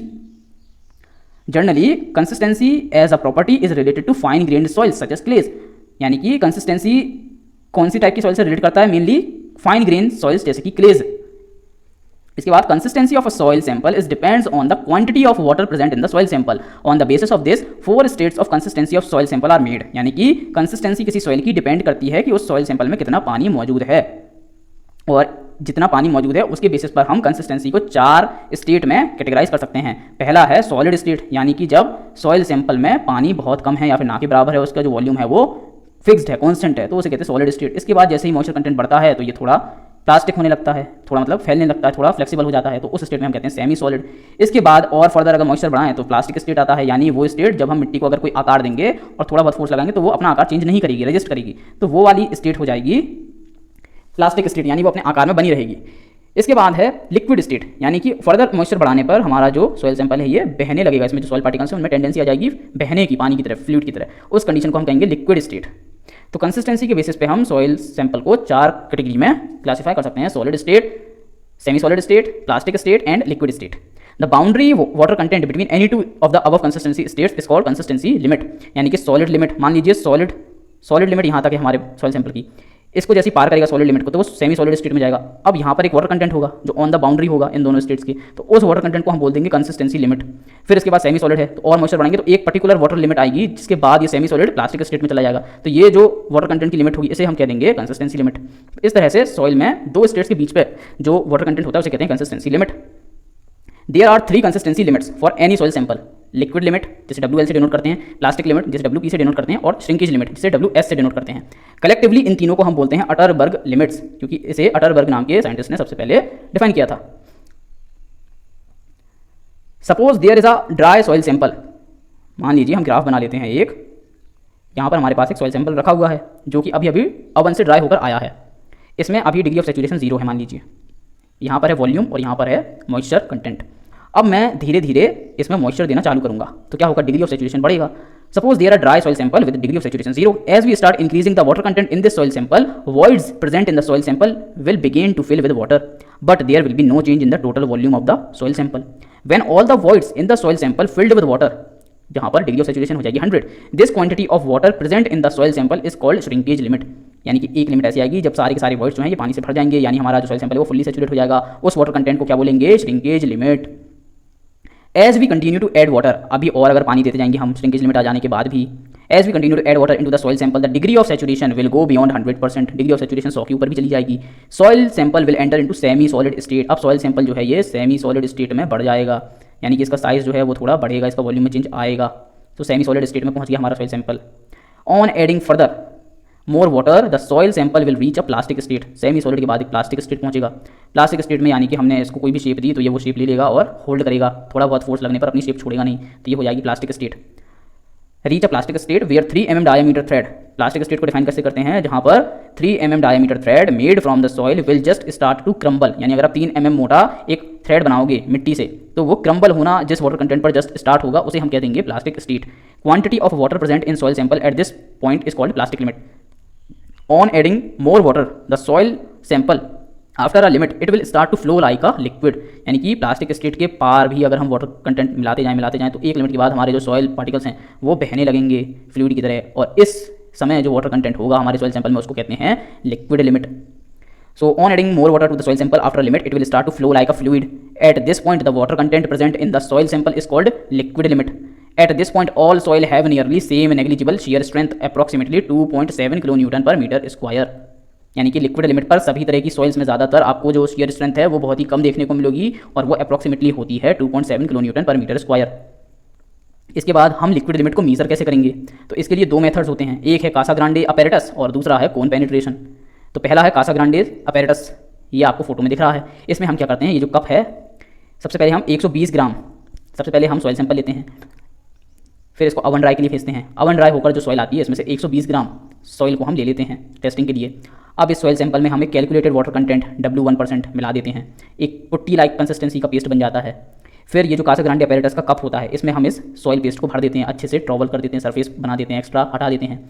इसके बाद ये जो ग्रूवर होता है इसकी मदद से बीच में एक ग्रूव बनाते हैं, यानी कट मारते हैं। तो हमारे पास फाइनली क्या हो जाता है कि ये कासा ग्रांडे अपैरेटस का जो कप है इसमें मिट्टी भरी थी हमने और फिर बीच में ग्रूव मार दिया, तो हमारे पास दो फाँकें हो जाती हैं, यानी दो पीसेज ऑफ सॉइल हो जाते हैं, एक ये वाला और एक ये वाला, और दोनों के बीच में एक ग्रूव है, यानी कि पतली सी नाली जैसी है। अब क्या होगा, ये जो हैंडल है कासा ग्रांडे अपैरेटस का इसको हम घुमाते हैं तो ये जो कटोरा है, ये जो कप है, ये जो नीचे रबर पैड है इस पर बार बार ऊपर नीचे ब्लो करता है, यानी कि इस तरह से ऊपर गया फिर नीचे आएगा फिर ऊपर जाएगा फिर नीचे आएगा, तो ठक ठक ठक ठक इस तरह से ये इस पर ब्लो करता है। ब्लो करने की वजह से क्या होता है, ये जो अंदर दो फाँकें बची हुई थी सॉइल की ये दोनों आपस में एक दूसरे की तरफ मूव करती हैं ब्लोस की वजह से। तो after a certain number of revolution या फिर कहते हैं ब्लोज, ये जो ब्लोज लग रहे हैं एक सर्टेन नंबर ऑफ ब्लोज के बाद ये जो दोनों फाँकें हैं ये आपस में आके चिपक जाएंगी, ये जो बीच में ग्रूव था वो बंद हो जाएगा। तो उस लिमिट पर हम रीडिंग ले लेंगे कि कितने नंबर ऑफ ब्लोज हमें करने पड़े, तब जाकर ये दोनों जो पीसेस थे सॉइल सैंपल के ग्रूव के दोनों तरफ ये आकर एक दूसरे से चिपक गए, ग्रूव बंद हो गई, तो वो वाला हम ब्लो नंबर लिख लेते हैं एज N1। फिर सेम जो सॉइल सैंपल था उसको फिर से लेते हैं 120 ग्राम, फिर अब उसमें इस बार हम W2% वाटर कंटेंट मिलाते हैं, फिर से सेम प्रोसेस करते हैं, फिर से नंबर ऑफ ब्लोज लिखते हैं N2, फिर से 120 ग्राम सॉइल सैंपल लेते हैं, फिर इस बार W3% वाटर कंटेंट मिलाते हैं, फिर से सेम प्रोसीजर रिपीट करते हैं। तो इसी तरह से अलग अलग वाटर कंटेंट मिलाते हैं और नंबर ऑफ ब्लोज पता करते हैं जब ये दोनों जो ग्रूव्स के दो तरफ फाँके हैं ये आपस में चिपक जाएं। इसके बाद हम एक ग्राफ बनाते हैं water content and number of blows के बीच में, पर नंबर ऑफ ब्लोज जो हैं ये हम लॉग स्केल में लेते हैं और जो वाटर कंटेंट है ये नॉर्मल अरिथमेटिक स्केल में लेते हैं। तो हमारे पास एक ग्राफ बनता है स्ट्रेट लाइन का, इस ग्राफ को हम बोलते हैं क्या, फ्लो कर्व, और इस फ्लो कर्व का जो स्लोप होता है उसे बोलते हैं हम फ्लो इंडेक्स, जिसे डिनोट करते हैं हम IF से, फ्लो इंडेक्स। तो ये प्रोसेस थी कासा ग्रांडे अपैरेटस की। अब इस ग्राफ में जो 25 नंबर ऑफ ब्लोज पर, आइडियली ज़्यादातर 25 नंबर ऑफ ब्लोज पर ये जो दोनों फाँकें थी ये आपस में ज्वाइन हो जाती हैं, या फिर जिस भी नंबर ऑफ ब्लोज पर ये दोनों फाँकें जो हैं आपस में आके ज्वाइन हो गई, उस नंबर ऑफ ब्लोज के करस्पॉन्ड जो वाटर कंटेंट होता है वो कहलाता है हमारा liquid limit of that sample. तो इस तरह से हम कासा ग्रांडे अपैरेटस से लिक्विड लिमिट को पता करते हैं और ग्राफ बनाकर जो स्लोप आता है उसे कहते हैं हम फ्लो इंडेक्स। इसके बाद जो सेकंड मेथड है वो है cone penetrometer method. This method is suggested by Indian standards. In this standard cone, एक स्टैंडर्ड कोन होती है, is penetrated into soil sample for 30 seconds. एक सॉइल सैंपल होता है स्टैंडर्ड सिलेंडर, उस पर हम एक स्टैंडर्ड कोन को पेनिट्रेट करवाते हैं 30 सेकंड तक। अगर इफ पेनिट्रेशन इज 25 mm, अगर पेनिट्रेशन 25 mm होता है, then water content corresponding to this point is liquid limit. अगर पेनिट्रेशन जो स्टैंडर्ड कोन से हुआ है 30 सेकंड तक पेनिट्रेट करने के बाद वो 25 mm है, उस पॉइंट के करस्पॉन्डिंग जो वाटर कंटेंट होता है उसे हम कह देते हैं liquid limit of that sample.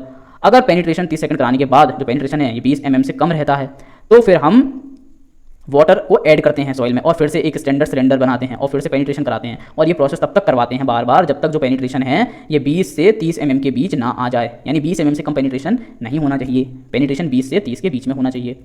अब note, when organic matter is mixed in soil, अगर किसी मिट्टी में हम ऑर्गेनिक मैटर को मिलाएंगे तो liquid limit and plastic limit दोनों ही इंक्रीज होंगी। वहीं पर अगर हम किसी सॉइल सैंपल में सैंड को मिक्स करेंगे, वहीं पर अगर हम किसी क्ले सॉइल में सैंड को मिक्स करेंगे तो भी लिक्विड लिमिट और प्लास्टिक लिमिट, वहीं पर अगर हम किसी क्ले सॉइल सैंपल में सैंड को मिक्स करेंगे तो लिक्विड लिमिट और प्लास्टिक लिमिट दोनों घटेंगी, पर दोनों ही केसेस में जो लिक्विड लिमिट में इंक्रीज या डिक्रीज होगा वो ज्यादा होगा compare to increase and decrease in the plastic limit. इसके बाद shrinkage ratio of a given volume change in soil sample expressed as percentage of dry volume to corresponding change in water content above shrinkage limit, यानी कि volume change V1 volume minus V2 volume, यानी कि initial volume minus final volume divide by dry volume into 100 करेंगे और फिर इसको with respect to divide कर देंगे W1 माइनस W2, यानी वाटर कंटेंट में जो चेंज आया है, यानी कि किसी वॉल्यूम चेंज को ला पाने के लिए हमारे सॉइल सैंपल में कितना वाटर कंटेंट को चेंज करना पड़ा, कितना डिक्रीज या इंक्रीज करना पड़ा, ये जो रेशो कहलाता है ये होता है श्रिंकेज रेशो, यानी कि ratio of a given volume change, यानी हमारे सॉइल सैंपल में जो वॉल्यूम में चेंज आया है उसको लाने के लिए उसके करस्पॉन्डिंग कितना वाटर कंटेंट में चेंज करना पड़ा हमें, ये कहलाता है श्रिंकेज रेशो। इसको डिनोट करते हैं कैपिटल R से और इसकी वैल्यू होती है V1 यानी initial volume minus final volume upon VD यानी ड्राई वॉल्यूम इंटू 100, ये हो गया हमारा वॉल्यूम चेंज जो आया, percentage volume change, divide by corresponding water content change, यानी इतना वॉल्यूम चेंज लाने के लिए हमारे सॉइल सैंपल में कितना वाटर कंटेंट में चेंज आया, ये जो रेशो आता है इसे कहते हैं हम shrinkage ratio. At shrinkage limit पर आने पर जो W2 होता है, जो फाइनल वाटर कंटेंट होता है वो कितना होता है श्रिंकेज लिमिट के बराबर WS, एंड जो V2 होता है जो फाइनल वॉल्यूम होता है वो कितना होता है ड्राई वॉल्यूम के बराबर, कहाँ पर श्रिंकेज लिमिट पर। तो ये फॉर्मूला जो श्रिंकेज रेशो का ये चेंज होकर हो जाएगा R is equal to V1 minus VD upon VD into 100 upon W1 minus WS, तो ये आ जाएगा shrinkage ratio at shrinkage limit. इसके बाद श्रिंकेज रेशो को पता करने का एक और तरीका होता है, वो होता है गामा D, यानी dry unit weight upon unit weight of water, ये भी क्या देता है हमें shrinkage ratio.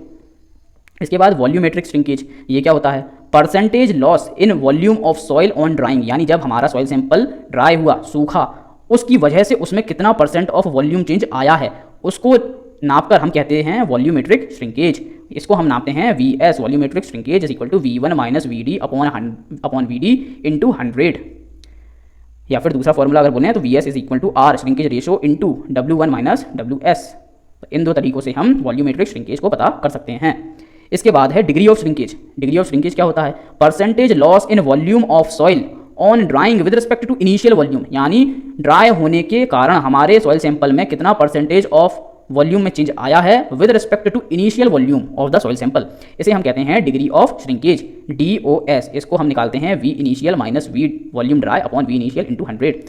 Degree of shrinkage के बेसिस पर हम सॉइल सैंपल को क्लासीफाई कर सकते हैं एज, अगर डिग्री ऑफ श्रिंकेज जो है ये 5% से कम है तो हमारी सॉइल की जो प्लास्टिसिटी है उसे हम गुड बोलेंगे। अगर डिग्री ऑफ श्रिंकेज 5 से 10% है तो हम हमारी सॉइल की प्लास्टिसिटी को मीडियम बोलेंगे। अगर डिग्री ऑफ श्रिंकेज 10 से 15% है तो हम हमारी सॉइल की प्लास्टिसिटी को पुअर बोलेंगे। अगर हमारी सॉइल का डिग्री ऑफ श्रिंकेज जो है ये 15% से ज़्यादा है तो हम हमारी सॉइल की प्लास्टिसिटी को वेरी पुअर बोलेंगे। तो इस तरह से प्लास्टिसिटी के बेस पर कैटेगराइजेशन कर सकते हैं हमारी सॉइल सैंपल का by using degree of shrinkage. इसके बाद है लीनियर श्रिंकेज। लीनियर श्रिंकेज यानी कि LS equal to 1 minus 100 upon 100 plus VS volume of solids का होल क्यूब इंटू 100। तो इस फॉर्मूले से आप पता कर सकते हो डिग्री ऑफ लीनियर श्रिंकेज को। इसके बाद plasticity index, range of water content over which soil sample shows plastic nature, it happens between liquid limit and plastic limit, यानी कि ये वो रेंज है वाटर कंटेंट की जिसके बीच में जो हमारा सॉइल सैंपल है ये प्लास्टिक नेचर को दिखाता है। यानी कि ये वाला सबसे पहले जो डिग्री ऑफ सेचुरेशन 0 था, इसके बाद वाटर कंटेंट बढ़ाते गए, तो इस तरह से आया, यहाँ पर आया plastic limit, shrinkage limit, plastic limit and liquid limit. तो हमारा जो सॉइल सैंपल ये प्लास्टिक नेचर कहाँ पर दिखाएगा, प्लास्टिक लिमिट और लिक्विड लिमिट के बीच में। तो ये जो वाटर कंटेंट की रेंज होती है इसे कहते हैं प्लास्टिसिटी इंडेक्स। प्लास्टिसिटी इंडेक्स को हम कैसे फाइंड आउट करते हैं, plasticity index IP is equal to liquid limit minus plastic limit, liquid limit minus plastic limit, इन दोनों के बीच की जो वाटर कंटेंट की रेंज है उसे कहते हैं हम plasticity index. Plastic nature in soil is due to clay minerals, किसी भी सॉइल में जो उसका प्लास्टिक नेचर होता है वो उसमें मौजूद क्ले के मिनरल्स की वजह से आता है। Those soils in which clay is not present like coarse grained soils there is no plastic zone, ऐसी मिट्टियाँ जैसे कि कोर्स ग्रेन सॉइल होती हैं जिनमें क्ले की मात्रा होती ही नहीं है, उनमें प्लास्टिसिटी देखने को मिलती ही नहीं है, यानी कि लिक्विड लिमिट बराबर होता है, कोइंसाइड करता है with plastic limit. For coarse grain soils plasticity index IP is equal to 0 if plastic limit is greater than or equal to liquid limit then IP is reported as 0। Naturally जो soils मिलती हैं उसमें जो plastic limit है वो कम होती है liquid limit से, बट अगर किसी सॉइल में प्लास्टिक लिमिट ज़्यादा या बराबर होती है लिक्विड लिमिट से तो ऐसे केस में हम प्लास्टिसिटी इंडेक्स को 0 बता देते हैं। प्लास्टिसिटी इंडेक्स के बेसिस पर हम सॉइल को फर्दर कैटेगरीज में कैटेगराइज कर सकते हैं, जैसे कि अगर IP की वैल्यू 0% है तो हम सॉइल को नॉन प्लास्टिक बोलेंगे, अगर IP की वैल्यू 1 से 5% के बीच में है तो हम सॉइल को स्लाइट प्लास्टिक बोलेंगे, अगर IP की वैल्यू 5 से 10% के बीच में है तो हम सॉइल को लो प्लास्टिक बोलेंगे, अगर हमारी IP की वैल्यू 10 से 20% के बीच में है तो हम सॉइल को मीडियम प्लास्टिक बोलेंगे, अगर IP की वैल्यू हमारे सॉइल सैंपल के लिए 20 से 40% के बीच में है तो हम सॉइल को हाईली प्लास्टिक बोलेंगे, और अगर IP की वैल्यू हमारे सॉइल सैंपल के लिए 40% से ज़्यादा या बराबर है तो हम हमारे सॉइल सैंपल को वेरी हाई प्लास्टिक बोलेंगे। इसके बाद श्रिंकेज इंडेक्स जिसे IS से दिखाते हैं, ये क्या होता है, श्रिंकेज इंडेक्स यानी कि वाटर कंटेंट की वो रेंज जिसके ऊपर हमारा जो सॉइल सैंपल है ये सेमी सॉलिड नेचर को दिखाएगा। जैसे ये था श्रिंकेज लिमिट, ये प्लास्टिक लिमिट, ये लिक्विड लिमिट, तो हमारा soil sample semi solid nature कौन सी वाटर कंटेंट की रेंज के ऊपर दिखाएगा, यहाँ पर प्लास्टिक लिमिट और श्रिंकेज लिमिट के बीच का जो वाटर कंटेंट है इसके बीच में हमारा जो सॉइल सैंपल है वो सेमी सॉलिड नेचर दिखाएगा। तो ये जो डिफरेंस होगा वाटर कंटेंट का इसे बोलेंगे हम श्रिंकेज इंडेक्स, जो कि बराबर होता है IS is equal to plastic limit minus shrinkage limit. इसके बाद है कंसिस्टेंसी इंडेक्स या फिर relative consistency IC, difference between a liquid limit and natural water content of soil sample, यानी कि लिक्विड लिमिट हमारे सॉइल सैंपल की और जो नेचुरल कंडीशन में हमने वाटर जो सॉइल सैंपल लिया है उसका जो वाटर कंटेंट है उसके बीच का डिफरेंस डिवाइड बाय जब हम करेंगे प्लास्टिसिटी इंडेक्स से तो जो रेशो निकल कर आएगा उसे हम कहते हैं IC यानी कंसिस्टेंसी इंडेक्स। इसके बेस पर भी हम सॉइल को कैटेगराइज कर सकते हैं, जैसे कि अगर IC की वैल्यू 0 से कम है तो हम सॉइल को लिक्विड स्टेट में बताएंगे, अगर IC की वैल्यू 0 और 1 के बीच में है तो हम हमारी सॉइल सैंपल को प्लास्टिक स्टेट में बताएंगे, अगर IC की वैल्यू 1 से ज़्यादा है तो हम हमारे सॉइल सैंपल को सॉलिड या सेमी सॉलिड स्टेट में बताएंगे। इसके बाद liquidity index, difference between a natural water content of soil sample and its plastic limit with respect to plasticity index, यानी कि हमने जो सॉइल सैंपल लिया नेचुरली उसका वाटर कंटेंट माइनस उसका लैब में जब टेस्टिंग किया तो जो प्लास्टिक लिमिट आया उसका डिफरेंस डिवाइड बाय जब हम कर देंगे प्लास्टिसिटी इंडेक्स से तो जो रेशो निकल कर आएगा उसे हम क्या देते हैं लिक्विडिटी इंडेक्स IL। और इसके बेसिस पर भी हम हमारी सॉइल को कैटेगराइज कर सकते हैं एज, अगर परसेंटेज IL की वैल्यू 0 से कम है तो हम हमारी सॉइल को बोल देंगे सॉलिड या सेमी सॉलिड, अगर IL की वैल्यू 0 और 1 के बीच में है तो हम हमारी सॉइल को बोल देंगे प्लास्टिक, अगर IL की वैल्यू 1 से ज़्यादा है तो हम हमारे सॉइल सैंपल को लिक्विड बोल देंगे। अब नोट करने की बात यह है कि consistency index plus liquidity index इन दोनों का समीशन हमेशा 1 के बराबर होता है। इसके बाद है टफनेस इंडेक्स। टफनेस इंडेक्स यानी कि plasticity index with respect to flow index, यानी कि plasticity index with respect to flow index. Flow index क्या था, जो कासाग्रांडी अपैरेटस के रिजल्ट से जो ग्राफ बना था वाटर कंटेंट और नंबर ऑफ ब्लोज के बीच में उसका जो स्लोप था वो था फ्लो इंडेक्स। तो plasticity index with respect to flow index जो रेशो निकल कर आता है वो होता है टफनेस इंडेक्स यानी कि IT। It gives, toughness index से हमें क्या पता चलता है, ये हमें आइडिया देता है about the shear strength of soil sample, mostly IT found in range of 0 to 3। If IT less than 1 it means soil is easily crushed at plastic limit. इसके बाद है sensitivity, unconfined compressive strength of undisturbed soil specimen with respect to unconfined compressive strength with respect to unconfined compressive strength of specimen of same soil after remolding at same water content। यानी कि ये ground में soil थी, अभी ये undisturbed है, हमने इसका एक अनडिस्टर्ब्ड सॉइल सैंपल लिया, लैब में लिया है, अब हमने इसकी रिमोल्डिंग नहीं करी, हमने इस पर कॉम्पैक्शन नहीं किया, जैसा ग्राउंड से लाए थे अनडिस्टर्ब्ड वैसे ही इसकी अनकन्फाइंड कंप्रेसिव स्ट्रेंथ UCS निकाल दी। दूसरी कंडीशन में हमने ये जो अनडिस्टर्ब्ड सॉइल सैंपल लिया है इसको लैब में लाए, इसको मोल्ड में डाला, कॉम्पैक्शन किया, यानी इसकी रिमोल्डिंग कर दी। अब रिमोल्डिंग करने से क्या होगा, इसके अंदर के जो पार्टिकल्स हैं उनका ओरिएंटेशन जो है, कॉम्पैक्शन जो है वो अलग हो जाएगा। तो हम और फिर इसके बाद हमने इसका UCS निकाला, अनकन्फाइंड कंप्रेसिव स्ट्रेंथ निकाला। अब हमारे पास दो अनकन्फाइंड कंप्रेसिव स्ट्रेंथ आ गई हैं, एक है अनडिस्टर्ब्ड सैंपल की और दूसरी है रिमोल्डेड सैंपल की। तो इन दोनों का जो रेशो होता है unconfined compressive strength of undisturbed soil sample divide bye unconfined compressive strength of the remoulded sample, पर दोनों में ही हमने वाटर कंटेंट को चेंज नहीं किया, ना तो वाटर कंटेंट बाहर निकाला ना ही उसमें ऐड किया, वाटर कंटेंट दोनों में सेम है। ऐसी कंडीशन में unconfined compressive strength of undisturbed sample divide bye unconfined compressive strength of remoulded sample, ये जो रेशो निकल कर आता है इसे कहते हैं सेंसिटिविटी। ये हमें बताता है कि लैब में कॉम्पैक्शन करने से उसके अंदर जो इंटरनल स्ट्रक्चर में चेंज आए हैं, जो पार्टिकल का ओरिएंटेशन चेंज हुआ है, जो पार्टिकल का कॉम्पैक्शन चेंज हुआ है, जो वॉइड रेशो चेंज हुए हैं, ये जो इंटरनल चेंजेस हैं किसी सैंपल में ओवर द कॉम्पैक्शन जो हम आर्टिफिशियल तरह से करते हैं, तो वो जो आर्टिफिशियल तरह से चेंजेस आए हैं उसके इंटरनल स्ट्रक्चर में, उसको न्यूमेरिकली हम दिखाते हैं इस क्वांटिटी से, जिसे हम कहते हैं सेंसिटिविटी। यानी कि इंटरनल स्ट्रक्चर में आए हुए चेंजेस को न्यूमेरिकली दिखाने का नाम ही है sensitivity of a soil sample. It shows degree of disturbance in structure of soil specimen after remoulding, यानी रीमोल्डिंग करने के बाद इंटरनल स्ट्रक्चर ऑफ सैंपल में कितना डिस्टर्बेंस आया है, कितना चेंजेस आया है, ये दिखाता है sensitivity. For clay soil specimen consistency get changed even at same water content after remoulding, यानी कि क्ले सॉइल सैंपल अगर लिया है, भले ही हम उसका वाटर कंटेंट चेंज नहीं करेंगे, परंतु उसका कॉम्पैक्शन, मोल्डिंग, यानी रीमोल्डिंग करने के बाद उसमें उसकी कंसिस्टेंसी में चेंज आ सकता है without changing its water content. Reasons are, ऐसा क्यों होता है क्लेस के साथ? ऐसा इसलिए होता है on remoulding solids in soil specimen get destroyed, कुछ तरह के जो सॉलिड्स हैं ये डिस्ट्रॉय हो जाते हैं। वहीं पर दूसरी तरफ जो ओरिएंटेशन होता है अनडिस्टर्ब्ड स्टेट में और कॉम्पैक्शन यानी रिमोल्डिंग के बाद वो चेंज हो जाता है, तो इस वजह से भी कंसिस्टेंसी में चेंज आ जाता है क्ले सॉइल सैंपल्स में। अब सेंसिटिविटी के बेसिस पर भी हम सॉइल को क्लासीफाई कर सकते हैं।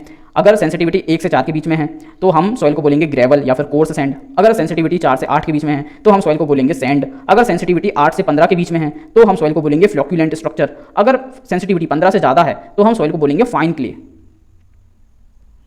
इसके बाद थिक्सोट्रॉपी। थिक्सोट्रॉपी क्या होता है? जब हम किसी सॉइल सैंपल को, खास करके क्लेस को, हम रीमोल्ड करते हैं, उसके अंदर का इंटरनल स्ट्रक्चर चेंज होता है, उसकी वजह से उसमें जो शियर स्ट्रेंथ है वो कम हो जाती है पहले के मुकाबले। फिर जब कुछ समय के लिए हम इसको छोड़ देते हैं तो ये कुछ अपनी लॉस्ट हुई शियर स्ट्रेंथ को रीगेन कर लेती है कुछ हद तक। तो यही जो रीगेन करने की एबिलिटी है of the soil sample, the ability to regain the lost shear strength upon remoulding at constant water content is known as thixotropy. यानी हमने सॉइल सैंपल लिया, उसको रिमोल्ड किया, इसकी वजह से उसकी शेयर स्ट्रेंथ कुछ कम हो गई होगी क्योंकि पार्टिकल रीअरेंज हुए, ओरिएंटेशन चेंज हुआ, तो उसकी शेयर स्ट्रेंथ कम हो गई। कुछ समय के लिए हमने छोड़ दिया सॉइल सैंपल को, अब वो कुछ समय बाद अपनी कुछ हद तक खोई हुई शेयर स्ट्रेंथ को वापस रीगेन कर लेगा। तो ये जो रीगेन करने की एबिलिटी है सॉइल सैंपल की, इसी को कहते हैं हम thixotropy.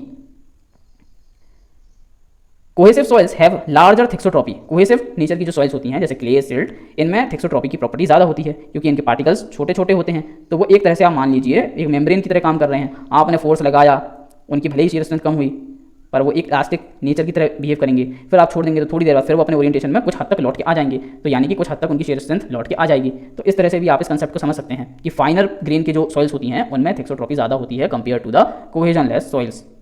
Higher the sensitivity larger the thixotropic hardening, यानी अगर सेंसिटिविटी ज़्यादा है तो उस सॉइल में थिक्सोट्रॉपिक हार्डनिंग की जो प्रॉपर्टी है वो भी ज़्यादा होगी। इसके बाद है अनकन्फाइंड कंप्रेसिव स्ट्रेंथ, जिसे डिनोट करते हैं QU से। Pressure at which a standard cylindrical specimen of soil sample in unconfined condition fails in simple compression, यानी कि अनकन्फाइंड कंप्रेसिव स्ट्रेंथ कुछ नहीं है, ये सिर्फ वो प्रेशर है जिस पर एक स्टैंडर्ड सिलेंड्रिकल स्पेसिमन मिट्टी से बना हुआ अनकन्फाइंड कंडीशंस के अंडर में सिंपल कंप्रेशन टेस्ट में फेल हो जाता है। उस प्रेशर को हम बोल देते हैं unconfined compressive strength QU। Pure clay के केस में जिसमें कोहेजन CU होता है, उसकी अनकन्फाइंड कंप्रेसिव स्ट्रेंथ जो है वो 2 टाइम्स ऑफ CU के बराबर होती है।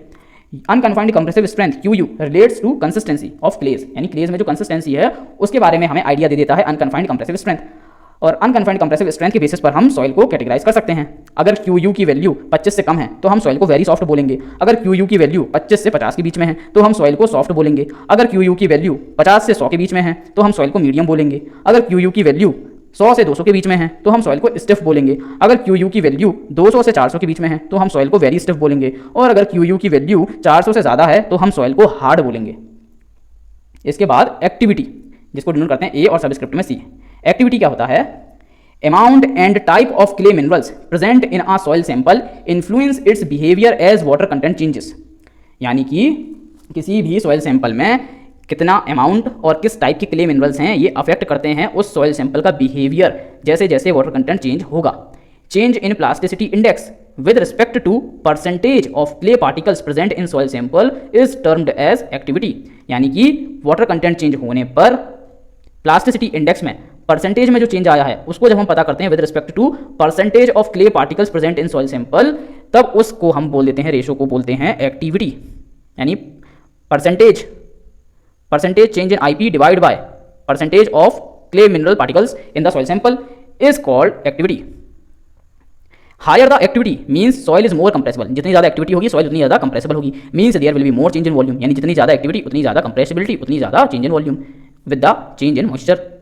On the basis of activity behavior of soil samples that contain clay with respect to change in water content, they are classified in 3 categories. अगर AC की value 0.75 से कम है तो सॉइल को हम इनएक्टिव बोलते हैं, अगर एक्टिविटी की वैल्यू 0.75 से 1.25 के बीच में है तो सॉइल को हम नॉर्मल बोलते हैं, अगर एक्टिविटी की वैल्यू 1.25 से ज़्यादा है तो सॉइल को हम एक्टिव बोलते हैं। और ये ग्राफ आपको देखने को मिलेगा, अगर वाई एक्सिस पर आप IP ले लेते हैं percentage change in plasticity index, और एक्स एक्सिस पर आप ले लेते हैं percentage of clay mineral present in the soil sample, तो आपको 2 लाइन्स मिलेंगी, एक होगी 1.25 एक्टिविटी की और एक होगी 0.75 की एक्टिविटी की।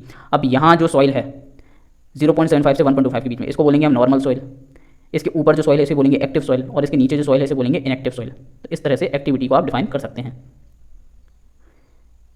कोलैप्सिबिलिटी, those soils which on increase in their water content shows a great decrease in their volume are termed collapsible soils, यानी कुछ सॉइल्स ऐसी होती हैं जिनमें अगर वाटर कंटेंट बढ़ाया जाए तो उनमें बहुत ज़्यादा ग्रेट एक्सटेंट में change in volume, decrease in volume देखने को मिलता है, यानी वाटर कंटेंट बढ़ाओ तो उनका वॉल्यूम जो है वो घट जाता है बहुत ज़्यादा। तो ऐसी सॉइल्स को हम कहते हैं कोलैप्सिबल सॉइल्स, क्योंकि ये कोलैप्स हो जाती हैं वाटर कंटेंट बढ़ने पर, और कोलैप्स हो जाती है इसलिए कंस्ट्रक्शन के लिए बिल्कुल भी अच्छी नहीं मानी जाती। How much a soil has collapsed is measured by collapse potential, अब कितना कोलैप्स हुई है कोई सॉइल ये नापने के लिए हम यूज़ करते हैं कोलैप्स पोटेंशियल। कोलैप्स पोटेंशियल क्या होता है, ये एक पैरामीटर है which is numerically equal to change in volume with increase in water content, यानी चेंज इन वॉल्यूम जो कि मॉइस्चर बढ़ाने की वजह से आया है, with respect to original volume of the soil sample, original volume of the soil sample. इसको हम ऐसे भी दिखा सकते हैं कि height by which soil sample is fall divide by initial height, या फिर change in the void ratio divide by 1 plus initial void ratio. तो इन तीनों फॉर्मुलों से हम कोलैप्स पोटेंशियल किसी सॉइल का बता सकते हैं। Collapse potential is found by performing simple load test on soil sample in the field, और कोलैप्स पोटेंशियल के बेसिस पर हम सॉइल को कैटेगराइज कर सकते हैं एज, अगर CP% की वैल्यू 0 से 1 के बीच में है तो हम हमारे जो कंस्ट्रक्शन पर इफेक्ट होगा उसे बोलेंगे नो ट्रबल, यानी कोई चिंता की बात नहीं है। अगर कोलैप्स पोटेंशियल 1 से 5 के बीच में है किसी सॉइल का तो हम बोलेंगे मॉडरेट इफेक्ट ऑन कंस्ट्रक्शन। अगर कोलैप्स पोटेंशियल किसी सॉइल का 5 से 10% के बीच में है तो हम उसे बोलेंगे कि effect on construction is trouble, यानी ये चिंता की बात है, ऐसी सॉइल पर कंस्ट्रक्शन मत करो। अगर कोलैप्स पोटेंशियल 10 से 20 के बीच में है तो हम बोलेंगे इफेक्ट ऑन कंस्ट्रक्शन कैसा है, सीवियर ट्रबल, यानी बहुत ही ज़्यादा चिंता की बात है। और अगर कोलैप्स पोटेंशियल 20 से ज़्यादा है तो हम क्या बोलेंगे, इफेक्ट ऑन कंस्ट्रक्शन कैसा है, वेरी सीवियर ट्रबल, यानी बहुत ही अत्यधिक चिंता की बात है, यानी ऐसी मिट्टी पर तो कंस्ट्रक्शन करो ही मत। सो यहाँ हमने आउटलाइन किया second chapter of the soil mechanics, properties of the soils. I hope आपको वीडियो अच्छा लगा हो, कंसेप्ट समझ में आए हो। अगर वीडियो अच्छा लगा तो वीडियो को लाइक करिए, शेयर करिए एंड सब्सक्राइब करिए हमारे चैनल को। आगे हम इसी सीरीज में कंटिन्यू करेंगे सॉइल मैकेनिक्स के other videos, so stay tuned and God bless and keep practising.